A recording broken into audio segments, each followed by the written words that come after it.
እንዳሉ ዝምሶም ክፍመንን ኣነ እንዳሉ ዘርጉ ሓድን ኣነ የበል ብዘይቅድ መኹን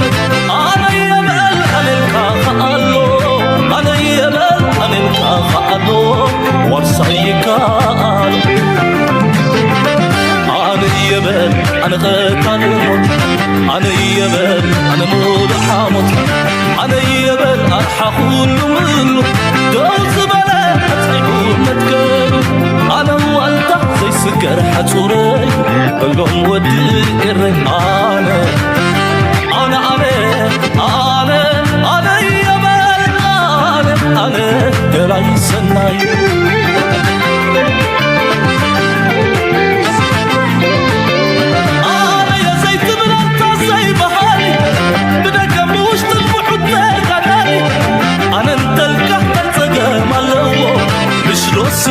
ሰነፍ ኮይልዎ ኣነ የበል ጓዝም ከመንበሳ ኣነ እንተልካ የብሉን ኣበሳ ኣነ የበል ኣንታ ሓደ ልቢ ኣነ የበል ኩሉናት ከዓቢ ኣነ የበል ኩሉናት ከዓቢ ኣነ የበል ኣንታ ሓደ ልቢ ኣነ የበል ሓድነትካ ይዕቢ ኣነ እንተልካ የብሉን ኣበሳ ኣነ የበል ጓዝም ከመንበሳ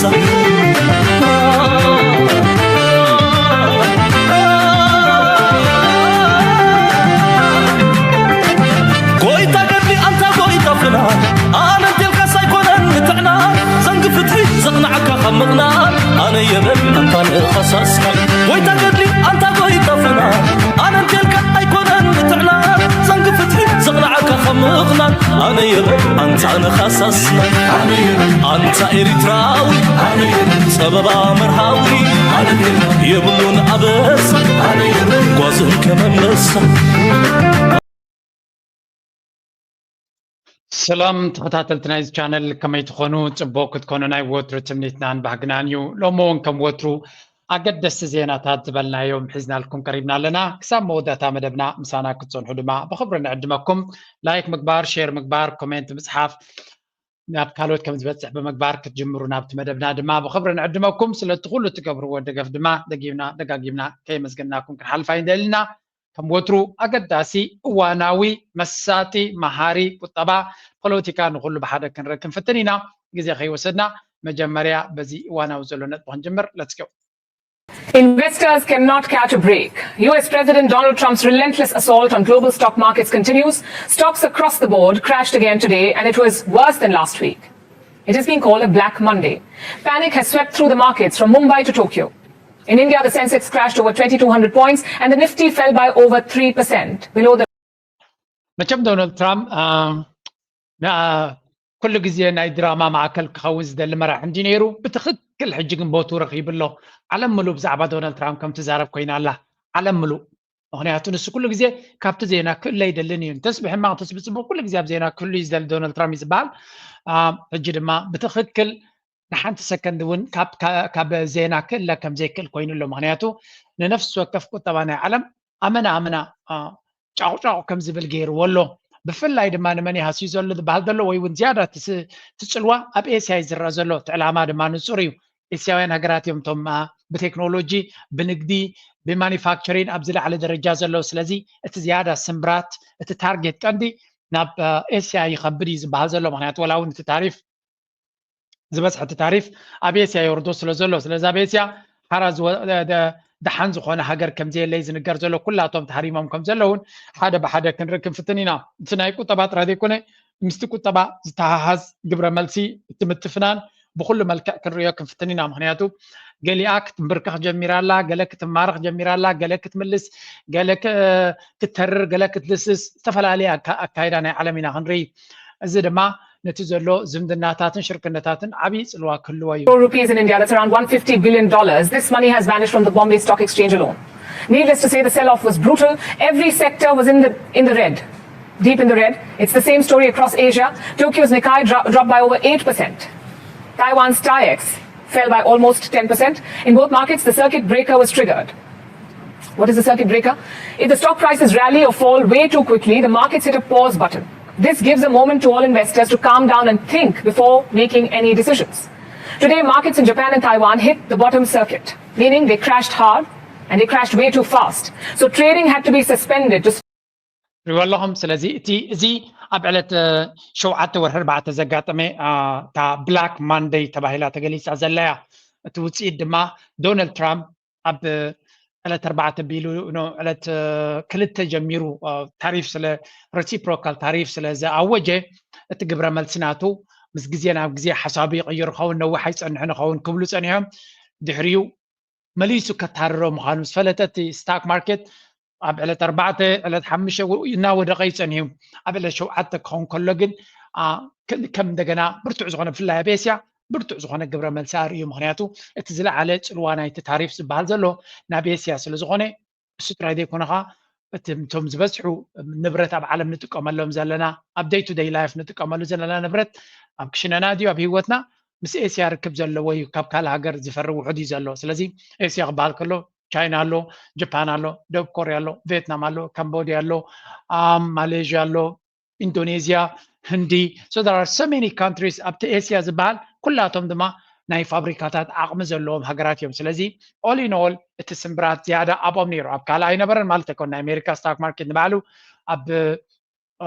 ታሕቲ ወሪዱ ከም ዘሎ እዩ ዝረአ ከምኡውን ኤሮፓ ንኩሉ እዩ ዝሃርም ዘሎ ግን ዝያዳ ኣብ ኤስያ ሻርፕ ዝኾነ ምንቅስቃሳት ከም ተራእየ ዝንገር ግን ኤስያ ተዳኺሞም ከይመስለኩም ካ ትግብረ መልስኻ ክንሪኢኹም stop further panic selling. In Hong Kong, things were equally bad. Their stock market is called the Hang Seng. It suffered its steepest decline since 1997. We're talking about a slump of 13%. It was so bad that China's sovereign wealth fund had to intervene. They bought shares to stabilize the market. The picture looks quite scary. There is panic and fear. It has all been triggered by Donald Trump, by his sweeping tariffs on US trade partners. Over the weekend, Trump doubled down on his plan. What's going to happen with the market, I can't tell you, but I can tell you our country has gotten a lot stronger. And eventually, it'll be a country... كم تريوا زلهم زي سبعي enjoy يقبرهم زلينا نرزلنا but there is nothing to enjoy أبزي ترى إذا حجنا زار بس أنا بملو ناي ستاك ماركت كراش كنرخلنا هو ينفست in stock market جنزب زلوا يا stock market invest قبر اتزعبيه investor ناي stock market دما مليونيراتن بيت كوربوريشناتن يوم لذي اتك أنزا نبلو زلنا نابتم سب جنزب زلوا ميو أب على أمريكا خيط كلو جنت أنزا أب تجنزب زلوا تراي كونن أب نفس وقت في أمريكاوي سلام تايب أنت تعرف أمريكا متعرف كل الناس تعرف تقبل زلا أنت مالتي تعرف تهل كادما منجستي كابز بجنزب تاكس وصل له منجديو تراي أتي إنكام تاكس يكون بقيمت على كله تاكسيزي جت على ما تايو نكامبان تاعنا تشاينا نمهدمين تقاملوا لنا يمزبلو نابنت معجون قال يسألكم نيره إيرترا ماكينة ناي جزا خاخت مس أنت دليها أيتمز أي كبلا كاي كل يوم بتخك لايكم جوز قال سأل كذا لو مبزحت منجستي أيتمز أي كون نزبل كا تدا كنت أورو زي تخل تعريفي زجبر لك خلاص أربعة ناي حمسة ناي إسرع شح زجزا خيا ماكينة نيرترا تتوات فتين كان عبنت 4 شح بلا كمالتي نعبنت زي ناي أمريكا كمل زلوا تعريفي ناي إلكتريك كارس ناي تشاينا أنت جزيها 100% تعريفي لما لو سلزي ناي 7 شح ندحر جزي خال غدا تا تبط ماكينة زبلوا زلوا تجزيها أب أمريكا 240 شح 7 شح نمنجس أمريكا تكفل لك سلزي تا أمريكاوي نتانا تشاينا كامبانيز جز نبرد جزء زلوا نمنجس أمريكا نتا كامباني زي شطة له 7 شهيد نمنجس أمريكا دما 7 شهيد خفل له سلسلة تعريف حزب أمريكا نمنجس أمريكا زو خفل ليه جيت حتى نتايو تعلامة سلام تايو نهزبو قطعي اللي يكون غير تبلو تغليهم تعلامة أما ناس اللي خبرت نبرد أمريكاويان نتنبرد قديفهم ناي أمريكا نبرد نخد ليو ويونت كامباني تاتا بچاينا يغونا فيتنام زلو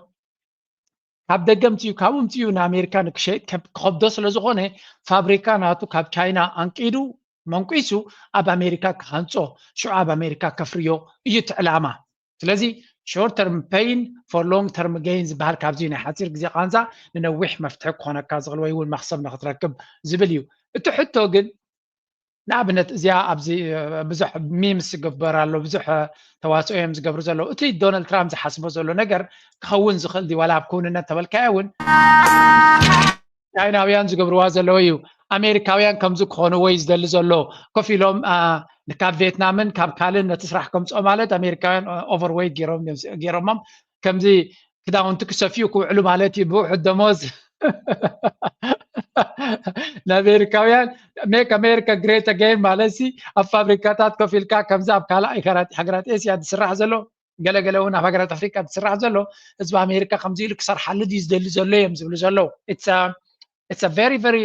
interesting እንታይ እዩ ዝደሊ ዘሎ እቲ ሰብኣይ exactly ንኣሜሪካውያን ብከምዚ ኣብ ፋብሪካታት ኮፍ ኢሎም ክሰርሕሉ ድዩ ዝደሊ ዘሎ ናይ ብሓቂ ኣሜሪካ ብከምዚ ሰሪሑ ክፍርዝ ዝኽእል ዜጋ ኣለዋ ድዩ ዓቕሚ ኣለዋ ድዩ ምፅማም ኣለዋ ድዩ ደሞዝ ላዕሊ ዝለመደ እዚ ብከምዚ ብክንደይ ደሞዝ ኢኻ ክትስርሖ በቲ ኮይኑ በቲ ወላ እውን ነዚ ነገራት እዚ ክገብርዎ እንድሕር ክኢሎም እዮም ዝበሃል ወላ ነዚ ነገር እዚ ክገብርዎ እንተኽኢሎም ኣብ መወዳእታ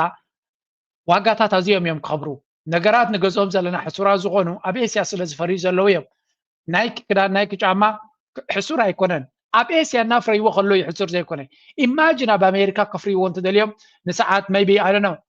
ሚኒመም ዌጅ ክንደይ 7 ድዩ ዋላ 8 9 ድሕሪ ብኡ ክስራሕ ኮይኑ ክንደይ ክኸውን እቲ ዋጋ ናይቲ ጫማ ይኹን ናይቲ ክዳን ላዕሊ ክኸይድ ምክንያቱ መክሰቦም ከጉድሉ ስለ ዘይደልዩ ወይ እውን ካብ ባንክራፕት ክኾኑ ስለ ዘይደልዩ ኩሉ እዚ ዝበሃል ዘሎ ኣብ ቲዮሪ ንዶናልድ ትራምፕ ክኸውን ዝኽእል ዝመስሎ ዘሎ ኣብ ተግባር ግን ናይ ብሓቂ ክኸውን ይኽእል ዲ ኣይክልን ብዙሓት ሰባት ዝጠራጥሩሉ ብዙሓት ክኢላታት ናይ ቁጠባ ድማ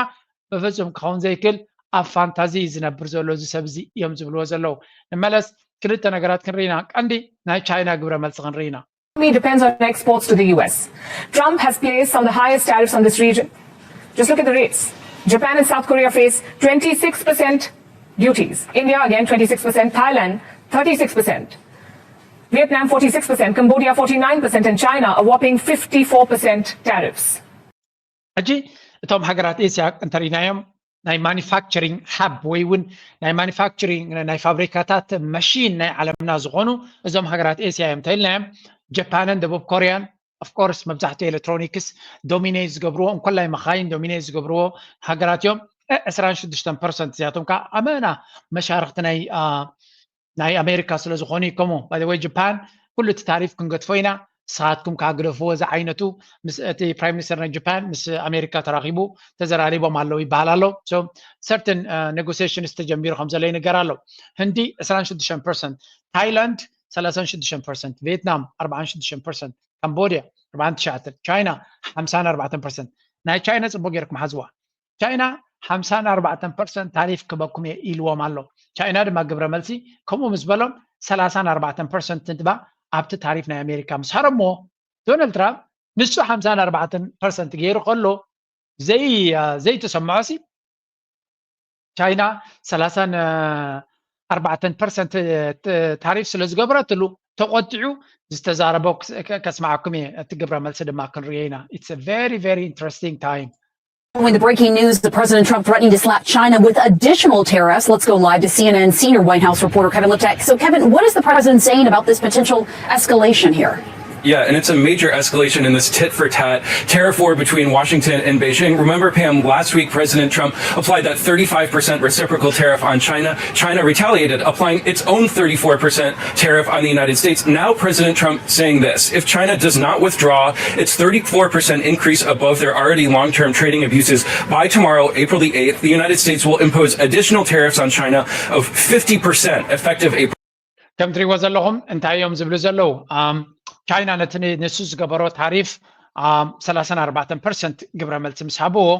ዶናልድ ትራምፕ ክዋሓጠሉ ይከኣለን ስለዚ ንቻይና ከፈራርሆም ኢሉ መጠንቀቕታ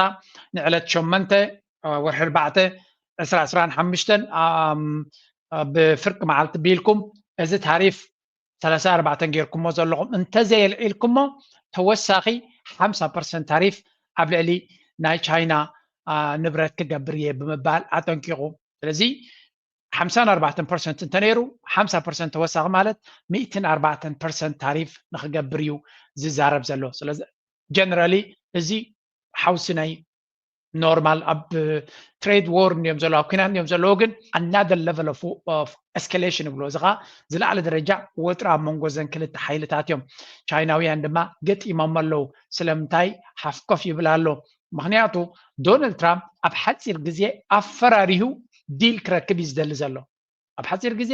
ኣፈራሪሁ ዲል ክረክብ ምክንያቱ ንነዊሕ ግዜ ክቐፅል ከም ዘይክእል ፈልጥዮም እቲ ዋጋ ህዝቢ ኣሜሪካ ይኸፍሎ ስለ ዘሎ እቲ ዋጋ ኣብ ህዝቢ ኣሜሪካ ክወርድ እቲ ዋጋ ተቐንዲ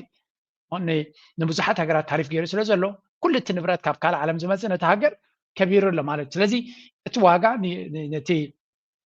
ናይ ኣሜሪካ ኮንሱመር ተቃንዛ ተቐዳማይ ማለት እዩ ከምኡ ስለ ዝኾነ እቲ ዝብሎ ዘሎ ንሱ ቀልጢፎም ሕራይ ክብልዎ ኣለዎም ሕራይ እንተዘይሎሞ ግን ኣሜሪካውያን ዋጋ ስለ ዝኸፍልዎ ኣንጻሩ ክትንስዮም እቶም ህዝቢ ስለዚ he has a very small window ሕፅር ዝበለት መስኮት እያ ዘላቶ ኣብኣ ብዝቐልጠፈ ፀቕጢ ፈጢሩ ነዘን ሃገራት ዲል ንክገብራ ክግድደን ኣለዎ በንጻሩ ቻይና ይፈልጥዎ እየ they have enough time ሓደ ህዝቦም ክፃወር ዝኽእል እዩ ኣብ ስቶክ ማርኬት ዘይኮነ ኣብ ማኒፋክቸሪንግ ዝተመርኮሰ ቁጠባ እዩ ዘለዎ እቲ ፍልልይ ከንታይ እዩ ስቶክ ማርኬት ክራሽ ክገብር ከሎ ንኩሉ ሰብ እዩ ዝድህል እቲ ኣሜሪካ ድማ ዝድህሎ እንታይ እዩ ኦቨር ፋይናንሻሊ leverage ዝኾነ ቁጠባ ኣለዎም እዮም ዝበሃል እንታይ ማለት እዩ ዳርጋ ኤቭሪ ሴክተር ናይ ኣሜሪካ ኣብ ስቶክ ማርኬት ኮኔክትድ እዩ ስለዚ ነፍሲ ወከፍ ካምፓኒ ኣብ ስቶክ ማርኬት ስለ ዘሎ ክራሽ ክገብር ከሎ ዲሞራላይዝ ዝገብሮ ነቲ ሃገር እቲ ፀገም ድማ ኣብ ኩሉ ነገር ኣብ ስቶክ ማርኬት ኮኔክት ተጌርካ ትናትካ ነቲ ቁጠባ ሃሳይ ዝበሃል ኣብ ሎንግ ተርም ቻይናውያን ድማ ደይ መደይሎም ዋላ እኳ ክንዲ ናይ ኣሜሪካ በፂሖም ተዘይነበሩ ካብ 2018 ጀሚሮም ነቲ ናይ ፋይናንሻል ሴክተር ባንኪንግ ሴክተር ነቲ ናይ ስቶክ ማርኬት ዶሚኔት ናገበረ ዝመፅእ ዝነበረ ክቐልጥዎ ጀሚሮም ከጉድልዎ ጀሚሮም ምክንያቱ ስፔኩሌቲቭ ስለ ዝኾነ እሱ ሰብ ንረብሑ ኢሉ ነቲ ቁጠባሲ ኣብ ሕንፍሽፍሽ ከም ዝነብር ክገብሮ ተኽእሎ ኣሎ ኦፍኮርስ ብዙሕ ካፒታል የምፃልካ እዩ ግን ኣብ መወዳእታ ካፒታል ድማ ብቐሊሉ ክሃፍፍ ዝኽእል ስለ ዝኾነ ኣብ ፕራክቲካል ቢዝነስ ከም ዘይተወፍር ይገብረካ ብምባል ነቲ ስቶክ ማርኬት ደቂሶም ማኒፋክቸሪንግ ሱፐር ፓወር ኮይኖም ወፂኦም ኣለዉ ስለዚ ኣብዚ እዋን እዚ ባይ ዘ ወይ ሓዳሽ መፅናዕቲ ኣብ ኤክስ እናሓለፍኩ ዝረኽቦ ኣብ ካልእ ግዜ ከምፃልኩም እየ ኤሮጳውያንን ዩሮፒያን ዩኒየንን ዩኬ ህዝቢ ከባቢ 20,000 ካብ ክልቲኡ 20,000 ዝኸውን መፅናዕቲ ተገይሩሎም ኣብ ዝመፅእ ዓመት መን እዩ ሱፐር ፓወር ክኸውን ኢልኩም ተኣምኑ ዝበልዎም ዝበዝሑ ካባታቶም ካብ ክልቲኡ ሃገራት ቻይና እያ ሱፐር ፓወር ክትከውን ብምባል ንቻይና ገሊፆም ኤሮጳውያን እዩ ዝብለኩም ዘለኹ ኤሮጳውያን ደገፍቲ ናይ ቻይና ኣይኮኑን ኮሙኒስት ቻይና ክብሉ ዝውዕሉ እዮም ግን እቲ ፋክት ኦን ግራውንድ እቲ ኩንነት እናተረድኦም ይኸይድ ስለ ዘሎ is no much ኣብኡ ዲቤት ክትገብረሉ ትኽእል ኣይኮነን ኣብዚኣ እስከ ክልተ ነገራት ክንርኢና ባዕሉ እቲ ዶናልድ ትራምፕ ዝበሎ ስምዕዎ We're not looking at that. We have many countries that are coming to negotiate deals with us, and they're going to be fair deals. And in certain cases, they're going to be paying substantial tariffs. They'll be fair deals. As you know, I spoke this morning with the Prime Minister of Japan, and we had a very good conversation. They're coming. And I said, one thing, you're going to have to open up your country because we sold no cars, like 0 cars in Japan, and they sold millions of cars. እጅንታዩ ብዙሓት ሃገራት ናብኡ እናመፃ ዲል ክገብራ ምስ ይሓታ ከም ዘለዋ እዩ ዝንገር ትሕቶ ኣሜሪካ ንዲል ድልውነት ኣለዋ ድዩ ትሕቶ ኣሜሪካ ዲል ንክገብር ዶናልድ ትራምፕ ዲል ንክገብር ድሌት ኣለዎ ድዩ ምስ ገለገለ ሃገራት ነተን ስትራቴጂካውያን ኣገደስቲ ዝበለን ሃገራት ዲል ክገብር እዩ ምስ ብዙሓት ሃገራት ግን ስፔሻሊ ከም በዓል ኤሮጳ እንታይ እዩ ትዕላሙ ዋላ እኳ ኤሮጳ ኢዱ ሂቡ ይበሃል እንተሎ ነቲ ኢዱ ምሃብ እውን ዶናልድ ትራምፕ ኣይተቐበሎን ኣሎ ካብ በሃል ኣሎ ትዘገርም ማለት እዩ ብካልእ ዘረርባ ኤግዛክትሊ ሰብዚ ካብ ኤሮጳ እንታይ ዘሊ ዘሎ ከማ ንጹር ኣይኮነን ዘሎ ዋላ 0 ታሪፍ ክንወርድ ኢሎም ኣለዎ ኤሮጳ መልሲ ክቦም ግን ይደሊ የለን ጠቕላላ እቲ ታሪፍ ኢልካ ትኸሰና ዘላ ኩሉ ከነጥፎ ንኽእል ኢና ክብልዎ ከለዎ እውን ኔጎሽት ምሶም ዘተ ንክገብር ድልውነት የብሉ ብካልእ ዘረርባ ቅድሚ ሕጂ እውን ኢለ ነይረ እዚ ሰብ እዚ ንዝተወሰነ ኣዋርሕ ካብ መንግስቲ ካብ ህዝቢ ኣሜሪካ ዲ ዋላ ካብ ገለ ኣታዊታት ክገብር ይደሊ ኣሎ በቲ ታሪፍ ገይሩ ኣታዊታት ክገብር ምክንያቱ ነቲ ዝደልዮ ናይ መምሕደራ ባጀት እቲ ኮንግረስ ዲ ገለ መለከ ሂቦ ስለ ዝኽእል በዚ ታሪፍ ገይሩ ገንዘብ ክእክብ ደሊሎ ሽዑ ነቲ ገንዘብ ኣብ ኢዱ ስለ ዝኾነ ኣብ ዝኾነ ተረጋጊኡ ኢንቨስት ክገብረሉ ዝኽእል እንተሎ ዳርጋ ቀዳመይቲ ሓሳብ ኣብ ኢንቨስትመንት ገሊፅዋ ዘሎ እንታይ እስከ $1 trillion ሬከርድ $1 trillion ኣብ ኣፅዋር ኢንቨስት ክገብሩ ምዃኑ ነጊሩላ ኣብቲ ዲፈንስ ናቶም ኣብ ምክልኻል ናቶም $1 trillion ኢንቨስት ክገብር ምዃኑ 800 ቢልዮን ብዙሕ ይበሃል ነይሩ ንዑ ሰጊሩ ሕጂ ኣብ 1 ትሪልዮን ኣብፅሕዎ ከም ዘሎ ስለዚ ብካልእ ዘረርባ ፅርግያ ወይ እውን ሆስፒታል ወይ እውን ትሕተ ቅርፂ ክሰርሕ ኢሉ ይኮነን ዝኽእሉ ዝገብር ዘሎ ታይዳ ገንዘብ ወሲድካ ነቲ ኤንድለስ ዎር ኩሉ ግዜ ደይውዳእ ኩናት ጉዳይ ናይ ኢራን ፅንሒልና ክንሪኦ ኢና ስለዚ እዞም ሰባት እዚኣቶም መንፈሶም ኩሉ ግዜ ሓደ እዩ into our country. They don't really take our agriculture, a little bit of it just to keep us slightly happy, but they don't take what they're supposed to be taking. So we have a great relationship with Japan. We're going to keep it that way, but they're coming in to meet, and other countries are coming in. With China, as you know, against my statement, they put a 34% tariff on above what their ridiculous tariffs were already. And I said if that tariff isn't removed by tomorrow at 12 o'clock, we're putting a 50% tariff on above the tariffs that we put. ስለዚ ቻይና ብወግዒ ከፈራርሃ ጀሚሩ ከም ዘሎን ናብ 100 ገለን ክበፅሕ ዝኽእል ታሪፍ ክገብር እየ ኢሉ ይፍክር ከም ዘሎን እስከ ገለ ካብ ቻይናውያን ዝሃብዎ ግብረ መልሲ ክንሪኦ retaliated against Trump's global tariff war by imposing 34% tariffs on all U.S. goods and restricting exports of rare earth, which are key minerals used to make weapons, electronics, and a range of consumer goods. Let's see who can make it to the end. After Trump imposed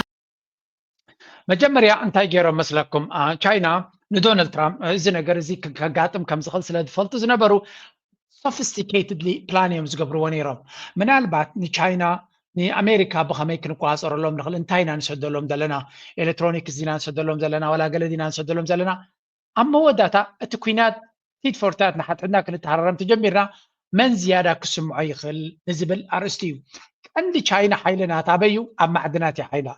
ብፍላይ ድማ ንኣፅዋር ዘድሊ ንኤሌክትሮኒክስ ዘድሊ ንባተሪ ዘድሊ ንቴክኖሎጂ ዘድሊ ንኣርቲፊሻል ኢንተሊጀንስ ዘድሊ ማዕድናት 80 ሚታዊት 9 ሚታዊት ቻይና ዶሚኔት ትገብሮ ካብ መሬት ኩዒትካ ከተውፅኦ ትኽእል ኢኻ እቲ ምፅራይ ዓቕሚ ግን ቻይና ጥራይ ትኽእሎ ንዑ ክትሃንድስ ኮይንካ 4-5 ዓመት የድልየካ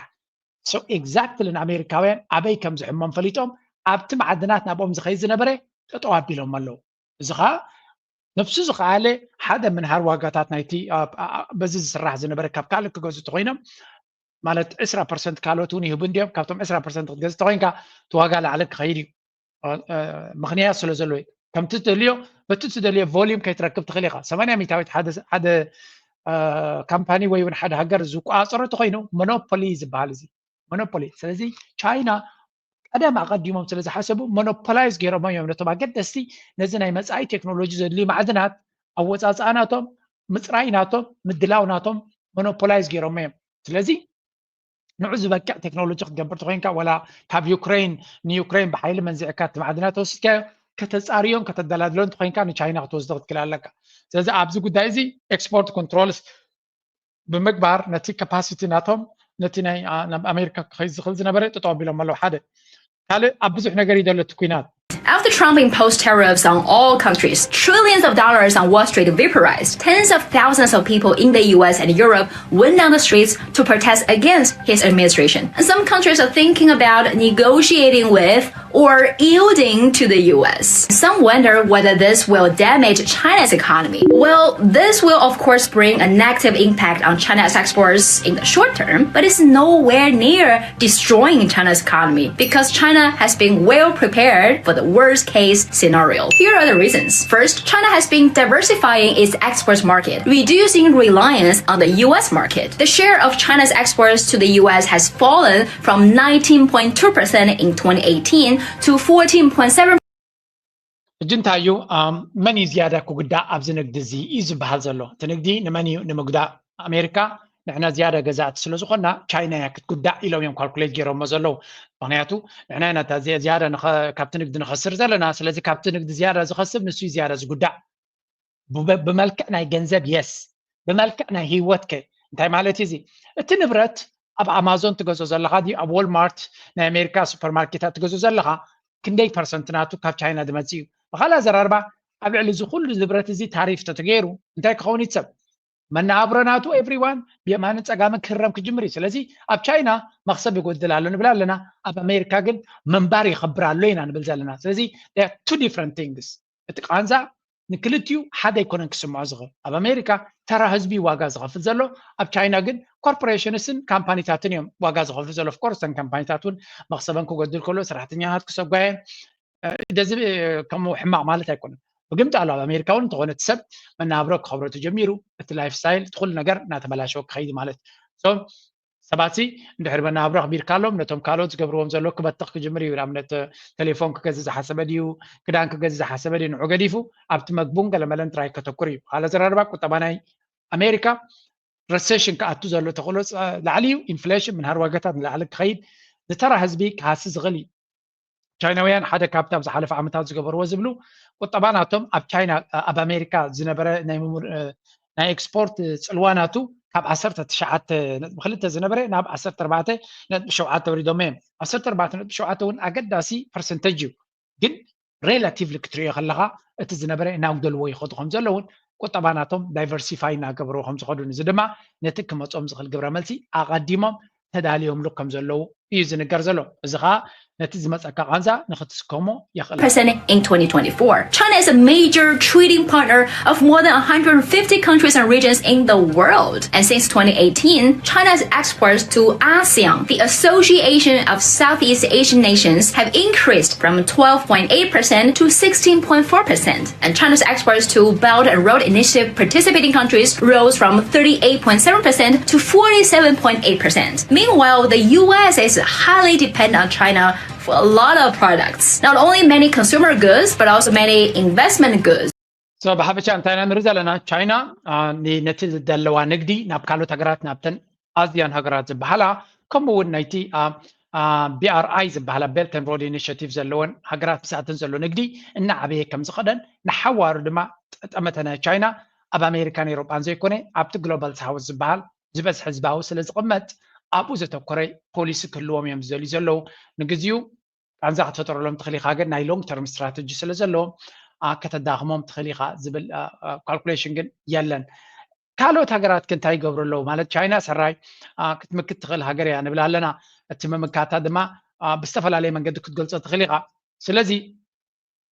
China has feared products and the dependence of some categories exceeds 50%. It is very difficult to find an alternative in the short term. China has been fighting this trade war with the US since 2017, but all the containment, sanctions, and repressions seem to only make China stronger. China speeded up in making breakthroughs in core technologies. Remember China's space station, DeepSeek, all made possible by homegrown talents. And during this time, China has been building a new pattern of development in which the domestic cycle is the mainstay. Trump's tariff war will cause damage to the global economy, but it will also make more people aware of the importance of being less reliant on the US. Yeah, she's right. እንታይ ትብል ዘላ መጠን ኣሜሪካ ዝሓረመቶም ቻይና ብፍላይ ካብ 2017 ክሃርሞም ስለ ዝጀመሩ ክቅርቅርዎም ስለ ዝጀመሩ ሞር ኢኖቬሽን ሓደሽቲ ቴክኖሎጂ ካውዝላ ናይ ቻይና ምክንያት ዝኾንዎ ንሶም እዮም ሕጂ እውን እቲ ኤክስፖርት ኮንትሮልስ ድዩ ታሪፍስ ድዩ ገለ ክገብሩ ከለዉ ቻይና መመሊሳ ካልእ መንገድታት ንኽጥምት ብፍላይ ድማ ኣብ ነፍሳ ኣተኪራ ኣብ ቴክኖሎጂን ኣብ ኢኖቬሽንን ኣተኪራ ንኽትከይድ ክትገብራ እያ ይብላ ኣሎ ናይ ብሓቂ ትኽክል ዘረባ እዩ ኣብ ኩልነት ድማ ዝረኣናዮ እዩ ንቐፅል ናብተን ካልኦት ሃገራት An eye for an eye makes the whole world blind, a saying attributed to Mahatma Gandhi. It means that seeking revenge creates a cycle of suffering. But it is the dominant sentiment in the world right now. Countries around the world have reacted to Donald Trump's tariffs. They are not happy. Canada said it will fight the tariffs. Germany called them, and I quote, nonsense. Italy said the tariffs will weaken the West. World leaders are calling for retaliation. They're gearing up for a trade war, one that they ብሓፈሻ እንታይ ዝብል ጥቕስሎ ዓይኒ ብዓይኒ እንድሕር ኢልካ ዓይኒ ብዓይኒ ዘውፅአለ ብዓይኒ ምውፃእ ክንካሕስፈና እንድሕር ኢልካ መወዳእታ ዓለምና ብዕውራት እያ ክትመልእ ስለዚ እቲ ፍትሒ ዝበሃል ዘሎ ዓዲ ምልእቲ ዕውራት ብምግባር ዘይኮነ ካልእ መንገዲ ክደልለካ ግን ሓደ ሓደ ግዜ ድማ ከም ዶናልድ ትራምፕ ዝኣመሰለ መራሒ እንተሎ ናይ ግድን ግብረ መልሲ ክትህብ ዘገድደካ መድረኽ ኣሎ ስለዚ ሃገራት ብዝተፈላለየ መንገዲ እየን ግብረ መልሲ ክባ ዝፍትና started.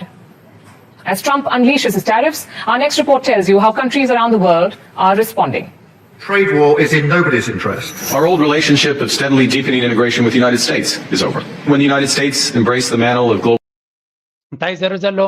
ካብ ካናዳ ንዩኬ ንኤውሮፓ ንኣስትሬልያ ንካልእ ዓለማት ብምሎም ኣብ ኣሜሪካ ዝነበሮም እምነት ኣብ ኣሜሪካ ዝነበሮም ኮንፊደንስ ተተንኪፎም ዘሎ ኢና ንርኢ ዘለና ካብ ኣሜሪካ ካድሚ ይኽእሉ ዶ ኣብሶሉትሊ ኖት ዓቕሚ የብሎምን ካድሚ ይክእሉን እዮም እቲ ቃንዛ ግን ሪል ቃንዛ እዩ ስለምንታይ ዶናልድ ትራምፕ ከም ዝገብር ዘሎ ድማ ክገልፀልኩም economic leadership is over. President Trump's tariffs is a major blow to the world economy. Well, this is a tragedy. It is also the new reality. US President Donald Trump has unleashed a trade war. His tariffs on all countries is pushing economies to the brink. On one hand, Americans are protesting against their president, Republicans are breaking ranks, and even Trump's closest ally, Elon Musk, is questioning the move. But Donald بحفش دونالد ترامب ببزح حسابات نغفيتا زركب زلو exactly من يزماخرو زلو كمان نخد امنو اشغار قوين زلو مغنياتو بتوم زدقفو زنبرو بليونيرات بتخكل بزن السوز قبرو زلو يخسريهم زلو ስለዚህ ኣብ ሎንግ ተርሞን ክሓስቡ ክእልዮም ወይ እውን ኣጀንዳ ኣለዎም ክትብል ኣይትኽእልኒ ኢኻ who is driving this guy መን እዩ ከምኡ ኢሉ ዘማኽሮ ዘሎ መን እዩ ከምኡ ዘግብሮ ዘሎ only time will tell exactly ዶናልድ ትራምፕ ካብ ርእሱ ተበጊሱ ዝገብሮ ዘሎ ክንብል እኳ ክብድ በለ እንድዩ ብሓፈሻ ግን እቲ መሻርክቲ ናይ ኣሜሪካ ብምለን ዓብይ ቃንዛ ወሪድዎን ከም ዘሎን ቃንዛ ተፃዊረን ክኸዳዕ ተገዲደን ከም ዘለዋ ሃገር ድሕሪ ሃገር ድማ ገለ ተንበርኪኻ ክትልምን ትፍትን ገለ ድማ ካለ መንገድታት ተናድ ማለት Trump is doubling down and now the world is reacting. The strongest rebuttal has come from America's northern neighbor. Donald Trump has imposed a 25% tariff on Canada and Ottawa has promised to retaliate. Prime Minister Mark Carney says he will fight tariffs with tariffs. እጂ ካናዳ ሓደ ካብቶም ነቲ ነገር ክንቃለሶ ኣለና ኢሉ ዝቃለሶ ኣሎ ሃገር ተሎ ካናዳ ዝበሃል ሃገር እዩ ኤሮፓ ዝበሃል መንጎ መንጎ እዩ ዘሎ ስቲል ኣይተነፀረና ኣሎ ናይ ካናዳ ግን and that Canada will lead the trade war against the United States. Our old relationship of steadily deepening integration with the United States is over. The 80-year period when the United States embraced the mantle of global economic leadership, when it forged alliances rooted in trust and mutual respect, and championed the free and open exchange of goods and services, is over. Carney has ከም ትሪእዎ ዘለኹም ኣሜሪካ ናይ ንግድን ናይ ሽርክነትን ናፃ ኮይንካ ንግድን ካልእን ትገብረሉ ኢልካ ዝሕሰበሉ ዝነበረ ሃገር ናይ ኣሜሪካ ዘበን ኣብ ቅዒዩ ዘበን ኣብዚ ሕጂ ዘሎ ናይ ኣሜሪካ እንታይ እዩ እስኪ ኣብዚ ሓደ ኣገዳሲ ፕሮፌሰር ረኺበ ነይረ strategy I am strong believer is one that he wants to upset the whole international multilateral system. So all international organizations, World Health Organization, United Nations, World Bank, and WTO, World Trade Organization, he doesn't like to be part of a multilateral system where decisions are shared with another 200 countries. So he wants to move to a bilateral type of interaction. እንታይ ዝብል ዘሎ እዚ ሚካኤል ጌራቺ ዝበሃል ዘሎ ፎርመር ኣንደር ሴክሬታሪ ኦፍ ስቴት ናይ ጣልያን ዝነበረ እዩ ዶናልድ ትራምፕ ብሓፈሻ እዚ ናይ ማልቲላተራል ኢንስቲትዩሽን ዝበሃል ክምበሃል ዩኤን ድዩ ወርልድ ሄልት ኦርጋናይዜሽን ድዩ ወርልድ ትሬድ ኦርጋናይዜሽን ድዩ ክላይሜት ኣኮርድ ወትኤቨር ናይ ዓለም ለኻዊ ትካላት ኣይፈትዎም እዩ ዶናልድ ትራምፕ ግን ኣይኮነን ዝፈትዎም እቲ ንሱ ዝገብሮ ዘሎ ሄጀመኒ ድሌቱ ንኣሜሪካ ማጋ ማለት ኩሉ ነገር ጨፍሊቕካን ጨፍጪፍካን ዝደለኻዮ እናገበርካ ምኻድ ማለት እዩ ስለዚ ኣብ በዓል ዩኤን ከትካ ክትሓትት ኮይንካ ኣብ በዓል ወርልድ ትሬድ ኦርጋናይዜሽን ክትሓትት ኮይንካ ስልጣን የብልካ ማለት እዩ ሕጂ ዘለዎ ግን ዝደለዮ ዝገብር ዝሓቶ ድማ ዘይብሉ that's exactly what Donald Trump wants ስለዚ እቶም ማልቲላተራል ኢንስቲትዩሽን ዝበሃሉ automatically ካብ ኣገዳስነት ናቶም ሬሌቫንስ ናቶም እናጎደለ ከም ዝኸይድ ዝገብር ዘሎ ምፅኢሉ ካብ ናይ ውድብ ጥዕና ዓለም ክወፅእ ኢሉ ካብ ዩኤን ካብቲ ቀንዲ ኣገዳሲ ዝነበረ ናይ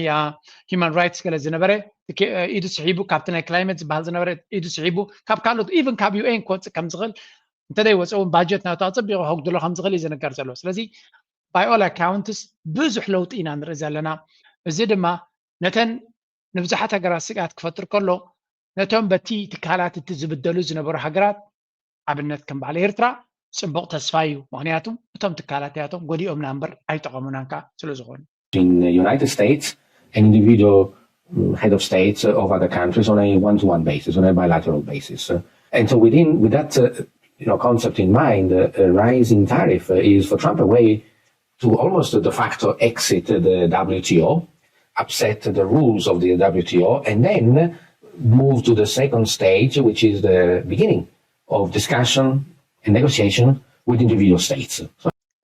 So ከም ንሪኦ ዘለና ንሱ እቲ ወላ እቲ ዝገብሮ ዘሎ ታሪፍንስ ገለመለን በቲ ናይ ውድብ ጥዕና ዓለም ክኸይድ ድሕሪ ኮይኑ ምስ ኮይኑ ሰማዒ ክረክብ ኣይክእልኒ ምክንያቱ ሕጊ ይጥዕስ ስለ ዘሎ ስለዚ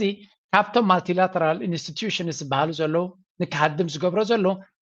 ኣንዳር ኣካይዳ ክኸይድ ሓታተ ድማ ዘይብሉ ክኸውን ስለ ዘለየ ዝገብር ዘሎ ንኣሜሪካ ዝንቡር ተርዮ እዩ ምናልባት ሕጂ አንጻር እቶም መሻርክታት ዝነበሩ ትገብሮ ስለ ዘላ ጥራይ እምበር አንጻር ተንፀላታት በለተን ከም ኤርትራ ድዩ ካልኦት ሃገራት ኩሉ ግዜ ዝገበርዎ እዮም ኩሉ ግዜ ነቲ ሕግታት ምስ ተሓስቦ እዮም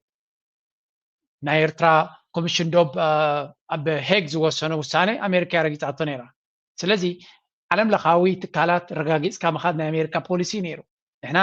ዝበልናኩም ግበሩ ንሕና ዝገበርናዮ ግን ኣይትግበሩ እዩ ነይሩ ትሕጊ ሕጂ ግን ወላ እውን ነቶም መሻርክቶም ዝነበሩ ክረግፁ ስለ ዝጀመሩ እቲ ኩነታት ጋህድ እናኾነ መፅዩ and that's quite hard ንብዙሓት ሃገራት ማለት እዩ እቲ ነገራት ድማ ብኡ መጠን እዩ እናተጋህደን እናነፀረን ዝመፅእ ዘሎ ሕጂ ካብዚ ወፂና ናብቲ ካልእ ፖለቲካዊ ጉዳይ ብፍላይ ድማ ማዕረቲ ቁጠባዊ ጉዳይ ንሪኦ ዘለና ካልእ መልክዕ ናይ ወታደራዊ ጉዳይ ዝብልዎ ዘለው ኣብዚ ዝከስምዖ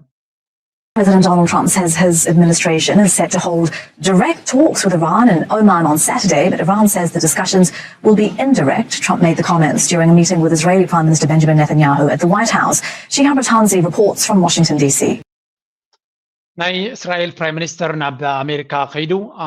ምስ ዶናልድ ትራምፕ ይራኸብ ኣሎ እቲ ምክንያት ድማ ሓደ ብዛዕባ እዚ ናይ ታሪፍ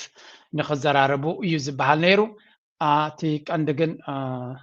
ብዛዕባ ጉዳይ ናይ ኢራን ዘሎ ብዛዕባ ክዘራረቡ ስለ ዝኾኑ እዩ ዝብል እዛ ቪድዮ ብዙሓት ሰባት ሼር ዝገብርዋ ዘለው እዮም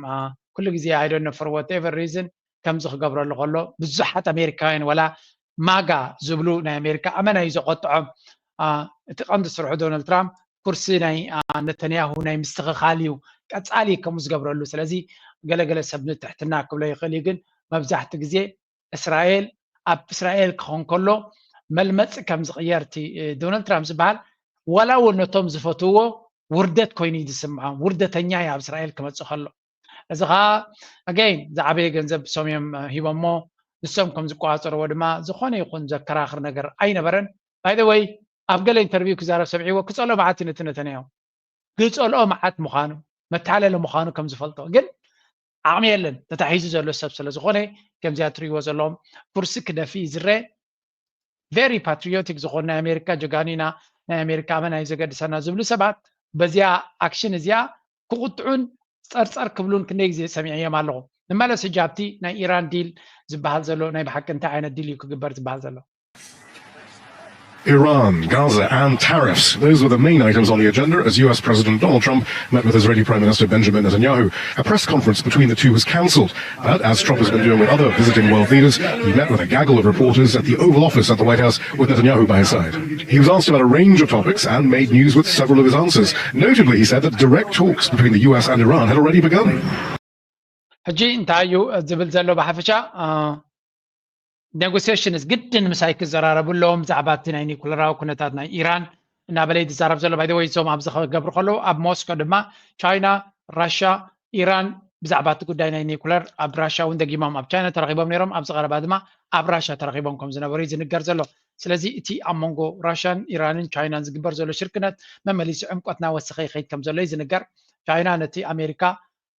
ካብ ኢራን ነዳዲ ትግዝኡ ኢላ ተፈራርሆ ዘላ ማክሲማም ፕሬሸር ዝብልዎ ዘለው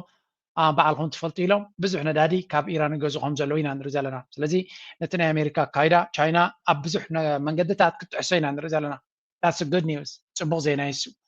ናይ ኣሜሪካ መንገዲ ሃገራት ክትዕስወን ተጀሚረን ፅቡቕ ዜና እዩ ብምቕፃል ኣብዚ ሕጂ ኣብ ዑማን ዝበሃል ሃገር እቲ ዘተ indirectly ጀሚሩ ከም ዘሎ እዩ ዝንገር ዘሎ Talks between the US and Iran had already begun. The president did, however, warn that Iran would be in great danger if the talks fail. We're having direct talks with Iran, and they've started. It'll go on Saturday. We have a very big meeting, and we'll see what can happen. And I think everybody agrees that doing a deal would be preferable to doing the obvious. And the obvious is not something that I want to be involved with, or frankly, that Israel wants to be involved with if they can avoid it. So we're going to see if we can avoid it. But it's getting to be very dangerous territory. And hopefully those talks will be successful. እንታይ ዝብል ዘሎ ብሓፈሻ እቲ ዝግበር ዘሎ ዝርርብ ኢራን ከምቲ ንደልዮ ክትከውን ኣለዋ እዩ ዳርጋ እቲ ዝርርብ ዝበሃል ዘሎ ከምቲ ንሕና ንደልዮን ንብሎ ዘለናን ክገብሩልና ክኽእሉ ኣለዎም እንተዘየለ እቲ ክጋጠም ዝኽእል ኩነታት ንኩናት ዓብዪ ምድላዋት ይገብሩ ከም ዘለዉ እዩ ዝንገር ንኩናት ምድላው ድማ ንምፍርራሕ ዶ ይኸውን ወላ እውን ኢራን እዩ ብዓብዩ ንኩናት ዝዳሉ ዘሎ ዝበሃል ዘሎ ስለዚ ኣብ መንጎ እዚኦም ክልተ ሓይልታት ዝግበር ዘሎ ኣካይዳ ዓብ ስጋት ክፈጥር ዝኽእል እዩ መበል ካልኣይ ግዜኡ ናብ ኣሜሪካ እዩ ዝኸይድ ዘሎ ነተንያሁ ስለዚ ናይ ቀሊል ነገር ከውን ከም ዘይኮነ ይርዳ Israeli Prime Minister, for his part, raised no objections to the renewed diplomacy, but expressed his desire for the total dismantling of Iran's nuclear program. That's well known to be a non-starter with Iran. Benjamin Netanyahu also confirmed that the talks are underway. That we hope will succeed. And ኣብዚ ዘረባ እዚ ደስ ካዕካ እንታይ ተዛሪቦም እስከ ኣን ብዛዕባ እቲ ቐዛ እቲ ህዝቢ ወሪኡ ወፂኡ እቲ ህዝቢ ካብቲ ቐዛ ዝበሃል ምስ ወፀ ከመይ ዝበለ ገዛውቲ ክህነፀሉ ከም ዝኽእል ሃይ ኳሊቲ ሪል ስቴት